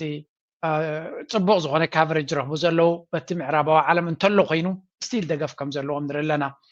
ካልኣይ ክፋል ናይቲ ዜና ድማ እዚዩ ኣማሲዩ ናብ ኣዲስ ኣበባ ተፀዊዖሎም እቲ ጀነራል ተማሊ ኣማሲዩ ናብ ከተማ ኣዲስ ኣበባ ከም ዝኣተወ ሰሚዕና ኣለና ቤት ፅሕፈት ህወሓት ቅርበት ዘለዎም ወገናት ዝሓለፉ ቅንያት ጀነራል ታደሰ ወረደ ፕሬዚደንት ጊዜያዊ ምምሕዳር ትግራይ ኮይኖም ብቀዳማይ ሚኒስትር ኣብይ ኣሕመድ ተሸይሙ እዩ እናበሉ የምቀንዮም እቲ ብዶክተር ደብረጽዮን ገብረ ሚካኤል ዝምራሕ ጉባኤ ዘካየደ ህወሓት እውን ቀዳማይ ሚኒስትር ኣብይ ኣሕመድ ንጀነራል ታደሰ ወረደ ፕሬዚደንት ግብረልና ኢልናዮ እሹ ኢልና እንትኾነ ግን ብኢሜል ጥቆማ ፕሬዚደንት ግበሩ ኢሉ ጠሊሙና እዩ ዝብል መግለጽ ዘርጊሑ ነይሩ ቅድሚ ክልተ ሰሙን በዚ ድማ ቀዳማይ ሚኒስትር ኣብይ ኣሕመድ ቃሉ ዓፂፉ ዶ ይኸውን ዘይሰማምዐሎም ኩነታት ዶ ተፈጢሩ ይኸውን ዝብሉ ግምታት ሓይሎም ቀንዮም እዮም ጀነራል ታደሰ ወረደ ናብ ኣዲስ ኣበባ ትማሊ ድሕሪ ምስንባት ኣቶ ጌታቸው ረዳ ምኻዱ ድማ ምናልባት ብሓፈሻ ጀነራል ሌትናል ጀነራል ታደሰ ወረደ ትግራይ ኢንትሪም ፕሬዚደንት ከም ዝኾነ ኣቲ ናይ ኣቢ ወይ ናይ ሓደ ካብቲ ኣብ ኢትዮጵያ ዘሎ ሚድያ ብወቅዒ ገሊጹ ነይሩ ስለዚ ብሬኪንግ ከም ፕሬዚደንት ንሱ ኦፊሻሊ ቴክን ኦቨር ዘ ኢንትሪም ፕሬዚደንት ኦፍ ትግራይ ጌታቸው ረዳ ተኪዩ ታደሰ ወረደ ፕሬዚደንት ከም ዝኾነ ዝንገር ዘሎ previously serving as a deputy president and head of the cabinet secretaries for the peace and security of ትግራይ ብሓፈሻ እዚ መስግጋር ናይ ስልጣን ንሪኦ ዘለና ነቲ ዘሎ ቀውሲ ኣብ ትግራይ ናበይ ከብፅሖ ይኽእል ዝብል I really don't know ማለት እቲ ናይ ትግራይ ድራማ ክንምንታይ ወላ ክንከታተሎ እንተፈተና መትሓዝ ዘለዎ ኣይኮነን ታደሰ ወረደ ምስ መን እዩ ኦፍኮርስ ጌታቸው ረዳን ጻድቃንን ዝመርሕዎ ዝነበሩ ተተሓሒዞም ከም ዝተኣለዩን ከም ካብቲ ኩነታት ተኸዲሞም ከም ዘለዉ ንርኢ ኣለና እቶም ተሪፎም ዘለዉ ብሓደ ድዮም ዝሰርሑ ዘለዉ እቲ ከምቲ ኣቐዲሙ ክግለጽ ፀንሐ እውን በዓል ደብረጽዮን ዝመርሕዎ ዘለዉ ህወሓት እውን ንታደሰ ወረደ መራሒ ክኸውን ይደልዩ ነይሮም እዮም ስለዚ ታደሰ ወረደ ምሳቶም ርክብ ከም ዘለዎ እዩ ዝንገር ነይሩ ስለዚ ብሓፈሻ ከም ንሪኦ ዘለና እቲ ህወሓት ኣብቲ ፖለቲካዊ ፀወታ ንክምለስ ዘሎ ተኽእሎ እንተወሓደ ከም ፓርቲ እንተዘይተቐበሎ ዋላ እቲ መንግስቲ ክቐበሎ ደይቅበሎም ካልኣርሲ እዩ ነታ ትግራዩ ኣብ ምቁፅፃር ግን ቦቱ ክሕዝ ከም ዝኽእል ዘሎ ኢና ንርኢ ዘለና ሜይቢ እቲ ስታቢሊቲ ናይ ትግራይ ናበይ ገፁ ክኸይድ ይኽእል ይኸውን I don't know እንሪኦ ዘለና ኩነታት ግን ሓደ ክፋል ናይቲ ድራማ ዝተወደየ ይመስል እጂ ናይ ድራማ ናይ ትግራይ ተወዲዩ ናብ ሓደ መድረክ ተሰጊሩ ክንብል ኣይንኽእል ኢና definitely because ብዙሕ ነገራት ዘለዎ ጉዳይ ኢና ንርኢ ዘለና ዋላ እውን ኣብቲ ናይ ዝብልዎ ዘለዉ ሓበሬታ ካብኦም ዝወፅውን ኩሉ ተጠንቂቕካ ክሰምዖ ዘለካ እዩ ግን ንሳቶም ዝብሉ ዘለዉ ወላ እውን ኣብቲ ናይ ህወሓት ዝበሃል ናይ ደብረፅዮን ብሎክ እውን ኣብ መንጎ እቲ ኣለም ገብረዋህድን ደብረፅዮንን ምስሕሓብ ከም ዘሎ ናይ ስልጣን ዝብል ዘረባ እውን ንሰምዕ ኣለና ግን none of this matters actually እቲ ጉዳይ ናይ ኢትዮጵያ እንድዩ እቲ ሓሸውየ ኣብኡ ዘሎ ግን ምክትታል ዘድልዮ ኮይኑ ይስማዓኒ ኪኑ ናበይ ከም ዝቕፅል ድማ ንሕና እውን እናረኣናዮ ክንከይድ ኢና ሕጂ ኣብቲ ናይ ፖለቲካ ናይ ሓሸውየ ፖለቲካ ክንሰግር ኢና በዚ እስከ ክንጅምር ክልተ ኣለዋኒ ከምዚ ሕጂ ናብታነ ዘለዉ ተጋሩ ንዓይሲ የሕዋት እዮም ናብነት ኣነ መንነተይ ትግራዋይ ናብነት ወይ ከዓ ድሓን ወላ ሽም ዝተፀውዐ ይፀዋዕ ግን ኣሕዋት ኢና ሓደ ህዝቢ ኢና ኢለ ናብነት እንተኣትየ ግን ንዓይ ሻዕብያ ኣብ ትግራይ ኣብ ኩናት እቲ ሕጂ ንዓይ ከዋግአኒ ይክእል ንኣብነት ኤግዛምፕል ክበካ ነው እዚ ስኡልካ ከምኡታት ምሕሳብካ ተቆጠሙ ምዃኑ ቀዳይ ነገር ኤርትራ ሶብረን ሃገር እያ ዘጨነቕ የብልካን መንነትካ ኤርትራዊ ኮይንካ ስኡልካ ትነብር ትኽእል ኢኻ ድላይካ ኢልካ ተርጉሞ እቲ መንነት ኤርትራዊ ኮይንካ ትነብር ግን እንታይ ማለት እየ መሲልካ ሰብ እኮ ናቹራሊ ባህርያዊ ሰብሲ ኣነ ካበይ መፅየ ኣብ ሓጎታተይ እንታይ ነይሮም እንታይ ባህሊ ነይሮም እንታይ ቋንቋ ይዛረቡ ምስ ፈለጥካ እንታይ ትገብር ንገረኒ ሓንቲ ነገር ኣነ ሕጂ ነጊረካ እንዴ ኣቦታተይ እንታይ ነይሮም ኣብ ሓጎታተይ ኣብ ሓጎኻ 10 ንላዕሊ ድሕሪ ከይድካ ሲዳሞ ነይሩ እቲ ሓደ ከዓ ኣበት ተባትካ ምናልባት ጉራጌ ነይሩ በልኩኻ ብዲኤንኤ ገለሪኻ እንታይ ኢምኻ ብድሕሪኡ ክትገብር ሕጂ እንታይ ኢኻ ትገብርን ክትፈልጥ ምህላውካን ሲ ስኡልካ ምፍላጥ እኮ ዋጋ የብሉን ስኡልካ ፈሊጥካ እንታይ እዩ ክገብረልካ ሞ ዝኾነ ነገር እኮ ገለ ነገር ክትረኽበሉ ኣለካ ፈሊጥካ ገለ በለሲ ገለ ነገር ክትረኽበሉ ኣለካ ሳይንስ ንኣብነት ተማሂርካስ ሓሳባትካ እሞ ትቕይር ንዝኾነ ነገር ብፍሉይ መገዲ ትሪኦ ወይ ብካልእ መገዲ ሽዑ ገለ ትምህዝ ወይ ፈሊጥካ ግን እንታይ ንኣብነት ድሕሪ ከም ክርስቲያን መተን ገለ ከይድካ ከይድካ ኣዳም እሞ ድሓር ኣዳሚ ናትካ መፈት እንታይ ኢኻ ትገብር ዘለኻ ኣብ እስራኤል ከይድካ ዳ መሬት ትሓትት ዘለኻ ሓንቲ እሞ እንታይ ማለት ሓደ ግዜ ሲ እንታይ ደለበ ከራይታ أنت زا بوليتيكا اللي داز سبعي طواوي أب جزوم قتيل اللوم زلو مالتي إذا نعوك تصرفو كبير إني نعم كل نجارنا بتقرأ كتقول للندي دل نيرو كم زبالي يلين أنت قونا أنتايك قبل الكا it's actually very true بس كده حانة خالص دخون يكون أيقوننا نديو قل why do these people أحسرتك زين دحريت أنا من النتيدو عند حتى النيدو نابل كل تبل إيرتراوي غير تراون تخينكا أوكي إيرتراون تخينكا فلسطين إيرتراوي الكا قتل أنت كتقبر تخل دحريو أنا زي بالي تاريخ مفلات تاريخ كا مبربار كل تشبونا قرندي مهنياتو تاريخ زفل سبت رايو نغميتون أنا تصيرو بنروحون خيزغل تاريخ كا مفلات مالت كن إزي حجين ريوزا لنا حشوية كونن هذا نصور زخونة دارجا أمناتي ولدو زول دما ولا وانت دي تساتفو بقربا زرعيو تاريخ أتوم نتي تاريخ زفت سوم دما بهيوت كفي لما لو قليم حليفهم يم أبتهاجر زي ما حضر زلون سوميم سازي تاريخ بتاريخ زي ما تتهاجر علاتنا ميو قد بخندي عمتات كمان يرناب زي قدس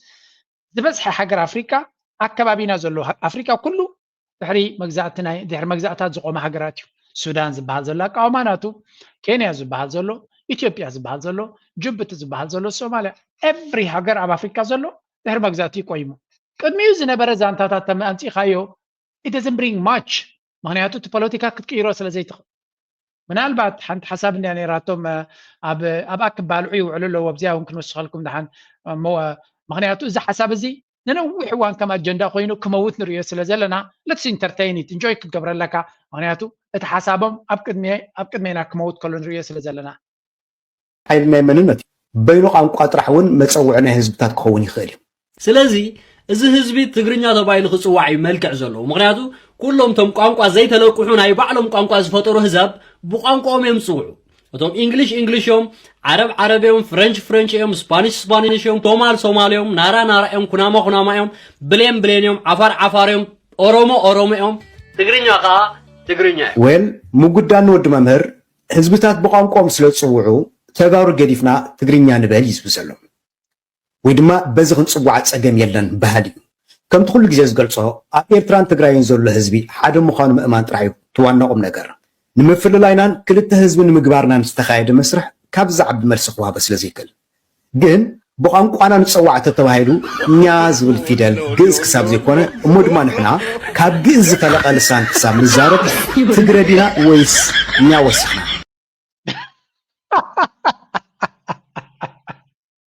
جغال تقرأ أنا تقرأ تحشكم بهالاي مهنياتو كابتا عدي إيرتراون دحرقين تاي إيرتراز اللوسي تا تقرينيا أنت حرديتو واحد أتلكم دحان توم ديتو واحد لهم ينزل لكم زلو تقرأ كتب لغات تقوليهم تقرأنا عدناي تقرينيا جن أخولي نيرو زخول فلسفنا نكنتو كوي حدا شدش عام تفكر استت ميديا لعل انت حتنا بيلو كميل ويتو سلمتاي موت على ميديا تري والله ما بقى سنايتي بوليتيكا سلازم موتاي ما بقى سنايتي بوليتيكا ما هو حاتي زبال نير وعاد جنزب كله فالكبل لهم كله they were entertaining this idea تقارن بعلم تتقراي زبلو كوك ساب كل تشين عصر شو مثلا يتقاملون يوم نيرم I'm telling you this أديس أبا كوفي لهم كله تقارن خطب لهم كله خبر أديس أبا أيكون كنا محرنيات رأي أديس عربي يمزو بوشت أنا حتى دم زرار بقول خونيم أبت نورمال زي فلتو سب كرام خلوجن كم إثيوبياوي وين كم كارل بهرنبر كم بتقرينيا كزارو سايدلين يوم نيرم all the sudden تملي شوم دما تعبير ترازو تقرينيا تزارب على زي نبع على زي حواوي سو مالتيو أمين مقاصرتي يدبلو معنا كترجم زلو ما يكونن trash plus trash رزقونو they don't bring much سلازي نزل زربازي تقرينيا نوي هنك ساقيساتو عميدة نوي هنك ساقيساتو حجر ما officially تموتر لتارسي نابي قصو خطأ ويايو I don't know هو حد كم بوليتيكا كم قال كم حدا أرما جيروم بانديروم أبزي حنت زربالاتكم أنس وردت سينا مودا كم زمسلسي قريبا أنت خوينكو حدث كم يجري كس أرفام ريبز رايوا وردت كابز خف كيلا كيري بارنت كمين سلام دي بانديرانا شككينا تقراي تعوتنا بلكم لنا دمدو صبغي ازي قلنتهم باراي انتم بتخكل حنات امينهم بعلوم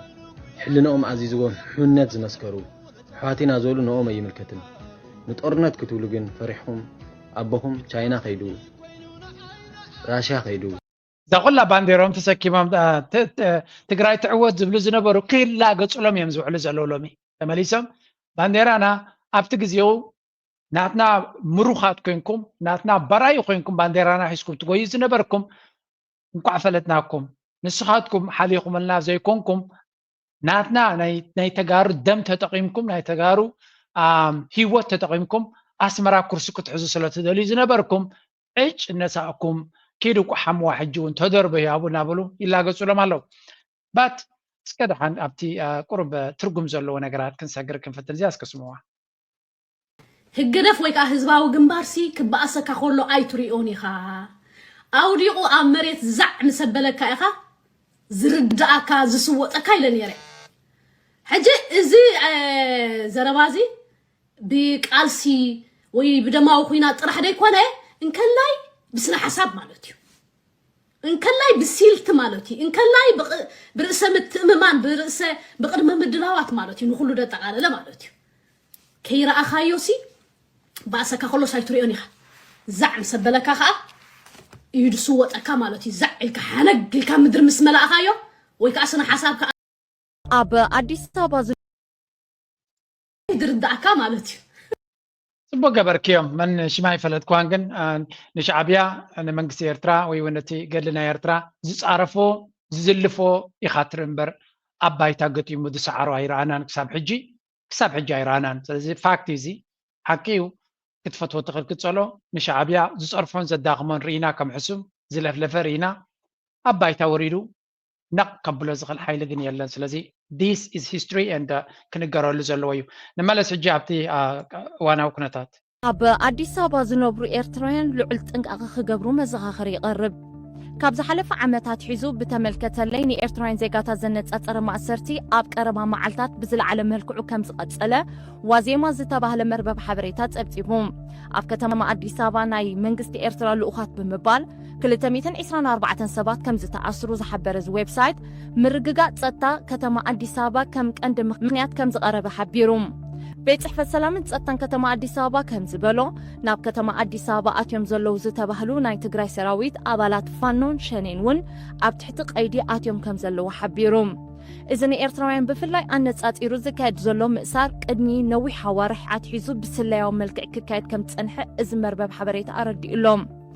እዞም ንሰላምን ጸጥታን ከተማ ኣስጋእቲ ዝኾኑ ናይ ጽንፈኛውያን መሓውሪኹም ተባሂሎም እዮም ተኣሲሮም ዘለዉ ብተወሳኺ እቲ ኣብ ኢሳን ዝተባህለት ማዕከን ዜና ወጪ ዘሎ ሓበሬታ ከም ዝሕብሮ ኣባላት ፋኖ ተባሂሎም ተጠርጢሮም ተኣሲሮም ዘለዉ ተቐመጥቲ ከተማ ኣዲስ ኣበባ ቁጥሮም 356 ዝበጽሑ 201 ኣባላት ሸኔ 106 ድማ ኣባላት ሰራዊት ትግራይ ይርከብዎም እዞም 887 ሰባት ናይ ቀንዲ ከም ዝኾኑ ኣብዚ ኣብ እንታይ ኢለ ፖስት ገይረ ነይረ መስለኩም ሓደ ኤርትራዊ እውን ተጎዲኡ ከም ዘሎ እዩ ዝንገር ስለዚ ኣብ ኤክስ ናተይ እውን ፖስት ገይረ ሼር ገይረ ነይረ ኣነ ኤርትራዊ ይቕረ ክገብር ክኸውን ግን ክርስዕ ዘይብሉ ታሪክ ግን ይፍጸም ኣሎ ሓደ ካብቲ ኣብ ዕለት 5 ወርሒ 4 15 ኣብ ኣዲስ ኣበባ ሓደ ኤርትራዊ ብሰራዊት ናይ ኣቢ ወይ እውን ብፖሊስ ናይ ኣቢ ከም ዝተቐተለ እዩ ዝንገር ዘሎ እዚ ድማ መቐፀልታ ናይቲ ካልኦት ክልተ ድማ ብጽኑዕ ከም ዝቆሰሉ እውን ይንገር ኣሎ ኖ and wounded another ተኻላይ ድማ ኣቕሲሎም ከም ዝገደፍዎም ብምቕፃል እውን ሰለስተ ኤርትራውያን ቅድሚ ሕጂ ከም ዝተቐትሎ እውን ሪና ነርና እዚ ኸ እናቐፀለ ዝኸይድ ዘሎ ኣብ ልዕሊ ኤርትራውያን ዝግበር ዘሎ ግህሰት ሰብኣዊ መሰላትን ሽግርን እዩ መቐፀልታ ናይቲ ቅድሚ ሕጂ ዝነበረ ሓድሽ እውን ኣይኮነን እዚ ኤርትራውያን ወትሩ ደርጊ ኢትዮጵያ ኣብ ዓድና ከሎ ብዝተፈላለየ ምክንያት በማይት ኣሽሓ ዝቁፀር ህዝቢ ኤርትራ ብዝተፈላለየ መንገዲ ከም ዝቐተሉ ንፈልጥ ኢና ካብኡ ዘይንእስ ድማ ኣብ ኢትዮጵያ ተሰዲዱ ዝነበረ እውን ኣብ ድሕሪ ኩናት ኣብቲ ኩናት ናይ 98 ሕብሪ ዓይንኹም ደስ ኣይበለናን ተባሂሉ ናብ ክንደይ ከልበትበት ከም ዘእተውዎም ብግፍዒ ካብ ሃገርና ኢሎም ኢትዮጵያ ንኤርትራ ጠርኒፋታ ከላ ዝተሰደዱ ሰባት እዮም ነይሮም ብዙሓት ካብኦም ስለዚ እቲ ዝገበርዎ ግፍዒ እዚ ሕጂ ዘጋጥም ዘሎ ወላ ሓንቲ ዝፈለየ የብሉን ኣብ ኤርትራውያን ዘለዎም ጭካነ ንጹር እዩ ዋላ እውን ኣብ ግዜ ጥልያን ትሕሪት ተመሊስካ እንተሪኢኻ ንጥልያናውያን ንኤርትራውያን ምስ ማረኽዎም ነቶም ጥልያናውያን ኡፍ እናበሉ ክመልስዎም ከለዉ ንኤርትራውያን ግን እንታይ ገይሮሞም the same history ሓደ እግሮምን ሓደ እግሮ ኢዶምን ቆሪጾም እዮም መሊሶም ስለዚ ኣብ ልዕሊ ኤርትራውያን ፍሉይ ጭካነ ፍሉይ ኣተሓሳስባ ከም ዘለዎም ምግንዛብ የድሊ ስለዚ ኣብኡ ዘለኻ ብዝተኻለካ መጠን ትኽእል እንድሕር ኮይንካ ውፃእ እንተዘየለ ድማ ኣመና ትጠንቀቕ ሶሪ ካብ ንላዕሊ ክብለካ ይክእልኒ ያኒ ልዑል ጥንቃቐ ክትገብሩ ክትከሉ ኣለኩም ቅድሚ ሕጂ እቶም ትኽእሉ ውፁእ ካብዚ ዓዲ ዋላ እውን ተዓዲ ኣመና ዝሰማማዓኩም እንተኮይኑ ንግዚኡ ተኣለዩ ትኽእሉ እንድሕር ኮይንኩም ተደይ ትኽእሉ ኮይንኩም ድማ ልዑል ጥንቃቐ ክትገብሩ ኣብ ዝኾነ ይኹን ፖለቲካ ኣብ ዝኾነ ይኹን ምትእኽኻባት ነገራት ድማ ተኣለይካው ነፍስኩም ግዳይ ትግበርዋ እዚኣ ጥራይ ክብለኩም ዝኽእል ናብ ኢትዮጵያ ገጽኩም ትኸዱ ዘለኹም ምኽሪ እውን የብለይ ንዓኻትኩም ምክንያቱ ናብ ሞት እናረኣኹም ትኸዱ ተለኹም ክዛረበኩም ኣይክእልኒ ሞት ብየማንን ፀጋምን የጋጥሞም ኣሎ ኢና ንብል ዘለና ስለዚ ናብ ኢትዮጵያ ዘኽይድ ምክንያት ክህልወካ ኣይግባእን እዩ ናብቲ ፅቡቕ ዜና ክሰግር ሓንቲ ኣርቲክል ኣብ ቲአርቲ ኣፍሪካ ዝበሃል ወፂኣ ነይራ ንሳ ድማ ሓሙሽተ ፅቡቕ ነገራት ካብ ኤርትራ ዝገበረቶም ኣፍሪካ ድማ ክትመሃሮ ትኽእል ብምባል ወኪል ናይ ዩኤን ኣብ ኤርትራ ዘላ ናህላ ቫልጂ ትበሃል ቅድሚ ሕጂ እውን ብዙሕ ግዜ ብዛዕባ ኤርትራ ፅቡቕ ተዛረበት ተፅሒፋ ኣላ ኣብቲ ዝፀሓፈቶ ድማ ብዙሕ ሰብ እውን ሼር ገይርዋ ኣሎ ኤርትራ ነዚ ሕጂ ምጉዳል ናይ ሰብኣዊ ሓገዛት ብዩኤን ይኹን ብካልኦት ትካላት ዝግበር ዘሎ ብመሰረቱ ኣቀዲማ ዝበድህቶን ዝገጠመቶን ሃገር እያ ነይራ ስለዚ ካብ ኤርትራ ድንን ኢሉ ክመሃር ዝደሊ ኣገዳሲ ትምህርቲ ክመሃር ከም ዝኽእል ኢላ መጀመርያ ኤርትራ ናታ ዴቨሎፕመንት ኣጀንዳ ዝኾነ ትካል መፅኡ ክሕግዝ ከሎ ኣብቲ መንግስቲ ወጢንዎ ዘሎ ምስ ናይ መንግስቲ ኣጀንዳ ዳ እምበር ነቲ ናይ መንግስቲ ኣጀንዳ ባዕሉ ሴት ክገብሮ ዝኽእል ሓይሊ ኣይተፍቅድን እያ ኢሎ ስለዚ ኤርትራ ክትሕግዘና እንድሕር ኮይንካ ፕላን ኣለና ኣብቲ ፕላንና ምሳና ክሰርሕ ዮር ዌልካም ካብ ወፃኢ ግን ሓገዝካ ሒዝካ ተኣለ ክብሉ ዝኽእሉ እዮም ስለዚ መጀመርያ ሃገራት ናተን ነፍሰን ዝኻለ ኣጀንዳ ናይ ምዕባለ ክገብራ ኣለዎን ካልእ ሉክ ኢንወርድ ስትሬንግስ ኤንድ ዶሜስቲክ ሪሶርስስ ኤርትራ ምስ ዘጋጠማ ኩሉ ዓይነት ፀገማት መብዛሕትኡ ሽግራታ ብውሽጣ ክትፈትሖ ከም ትኽእል ካብ ውሽጣ ክትፈትሖ ከም ትብገስ ስለዚ ኣብ ነፍሳ ዝተመርኮሰ ቁጠባ ከም ዝሃነፀት እዚ ከዓ እቲ ዘጋጠማ ብድሆታት ከምኡ ከም ዝገበረን ዋላ እኳ እቲ ብዙሕ ፀገም ዝነበረ እንተኾነ እቲ መንግስቲ ኣብ ነፍሱ ተመርኪሱ ንክኸይድ እዩ መሪፁ ናቱ ፀጋታት ናቱ ህዝቢ ብታክስ ትረኽቦ ድዩ ብረሚታንስ ካብ ደገ ዝመፅእ ገንዘብ ድዩ ብዝተፈላለየ ገይሩ ንህዝቢ ድማ ነቲ መሰረታዊ ነገራት ጥራይ ክሕግዝ ብምፍታን ነቲ ፀገም ሬዚሊየንስ ወይ እውን ንሽግር ናይ ምሕላፍ ዓቕሚ ገይሩ ሳልሳይ ኢንቨስቲንግ ኢን ፒፕል ፈርስት መጀመርያ ኣብ ህዝብኻ ኢንቨስት ክትገብር ኣለካ ቀረብ ናይ ትምህርቲ ናይ ጥዕና ካልእ ማሕበራዊ ኣገልግሎታት እንድሕር ሂብካዮ እቲ ህዝቢ ኣብቲ ንስኻ ትደልዮ ዘለካ ታርጌትስ እውን ከበርክተልካ ክእል እዩ ስለዚ ኣብ ህዝብኻ ኢንቨስት ግበር ብምባል ካልእ ሜክ ዴቨሎፕመንት ኮሌክቲቭ ኤፈርት እቲ ዝግበር ምዕባለ ወይ እውን ንምዕባለ ትኸዶ ዘለካ መንገዲ ሓበራዊ ስራሕ ጌርካ ውሰዶ ኢላ ንኣብነት ሊጋታት ናይ ዓድታት ክስራሕ ከሎ ወላ እቲ መንግስቲ ንእሽተይ ኣበርክቶ ዝገብር ተሎ እቲ ህዝቢ ተቐንዲ ተሳተፋ እዩ ስለዝሳተፍ ድማ ፅባሕ ንጎ ንኸይበላሾ ዓብ ሓላፍነት ወሲዱ ናብኡ ዝጓየ ባዕሉ እዩ ዝኸውን ቲንክ ሎንግ ተርም ቢልድ ሬዚሊየንስ ከምኡ ድማ ኩሉ እቲ ትገብሮ ሎሚ ከርባሓካ ዝኽእል ዘይኮነ ንነዊሕ ክጠቕመካ ዝኽእል ከምኡ ድማ ተፃዋርነት ከም ዘለዋካ ነቲ ብድሆታት ንክሰግሮ እውን ሓይሊ ይገብረልካ ዓብ ትምህርቲ እዩ ካልኦት ሃገራት ተተማሂሮ ነው ነዚ ጉዳይ እዚ እናበለት እያ ትመክር ዘላ እንታይ ትብል ወላ እኳ እቲ ናይ ዩኤን ኣበርክቶታት ዝነበረ እናጎደለ ክኸይድ ምዃኑ ይርዳእና ኣሎ ስለዚ ካብ ኤርትራ ተማሂርካ ኣብ ነብስኻ ተመርኪዝካ ናትካ ኣጀንዳ ጌርካ ምኻድ ኣገዳሲ እዩ ዝኾነ ኤርትራ እውን ነቲ ፕራይቬት ሴክተር ዳርጋ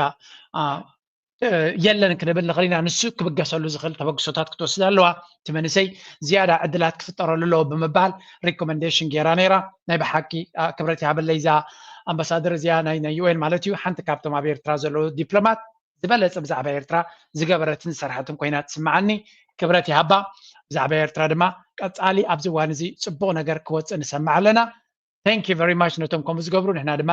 ድምፂ ናይ ህዝብና ፅቡቕ ነገርና ንህዝብና መጀመርያ ንዓለም ድማ ከነፍልጥ ሓላፍነት ኣለና እናበልኩ ናይ ሎማ ኣርእስቲ ኣብዚ ክውድየ ላይክ ምግባር ሰፖርት ምግባር ደገፍ ምሃብ ድማ ናይ ወትሩ ፃውዒትና እዩ እዚኣ ክገድፈኩም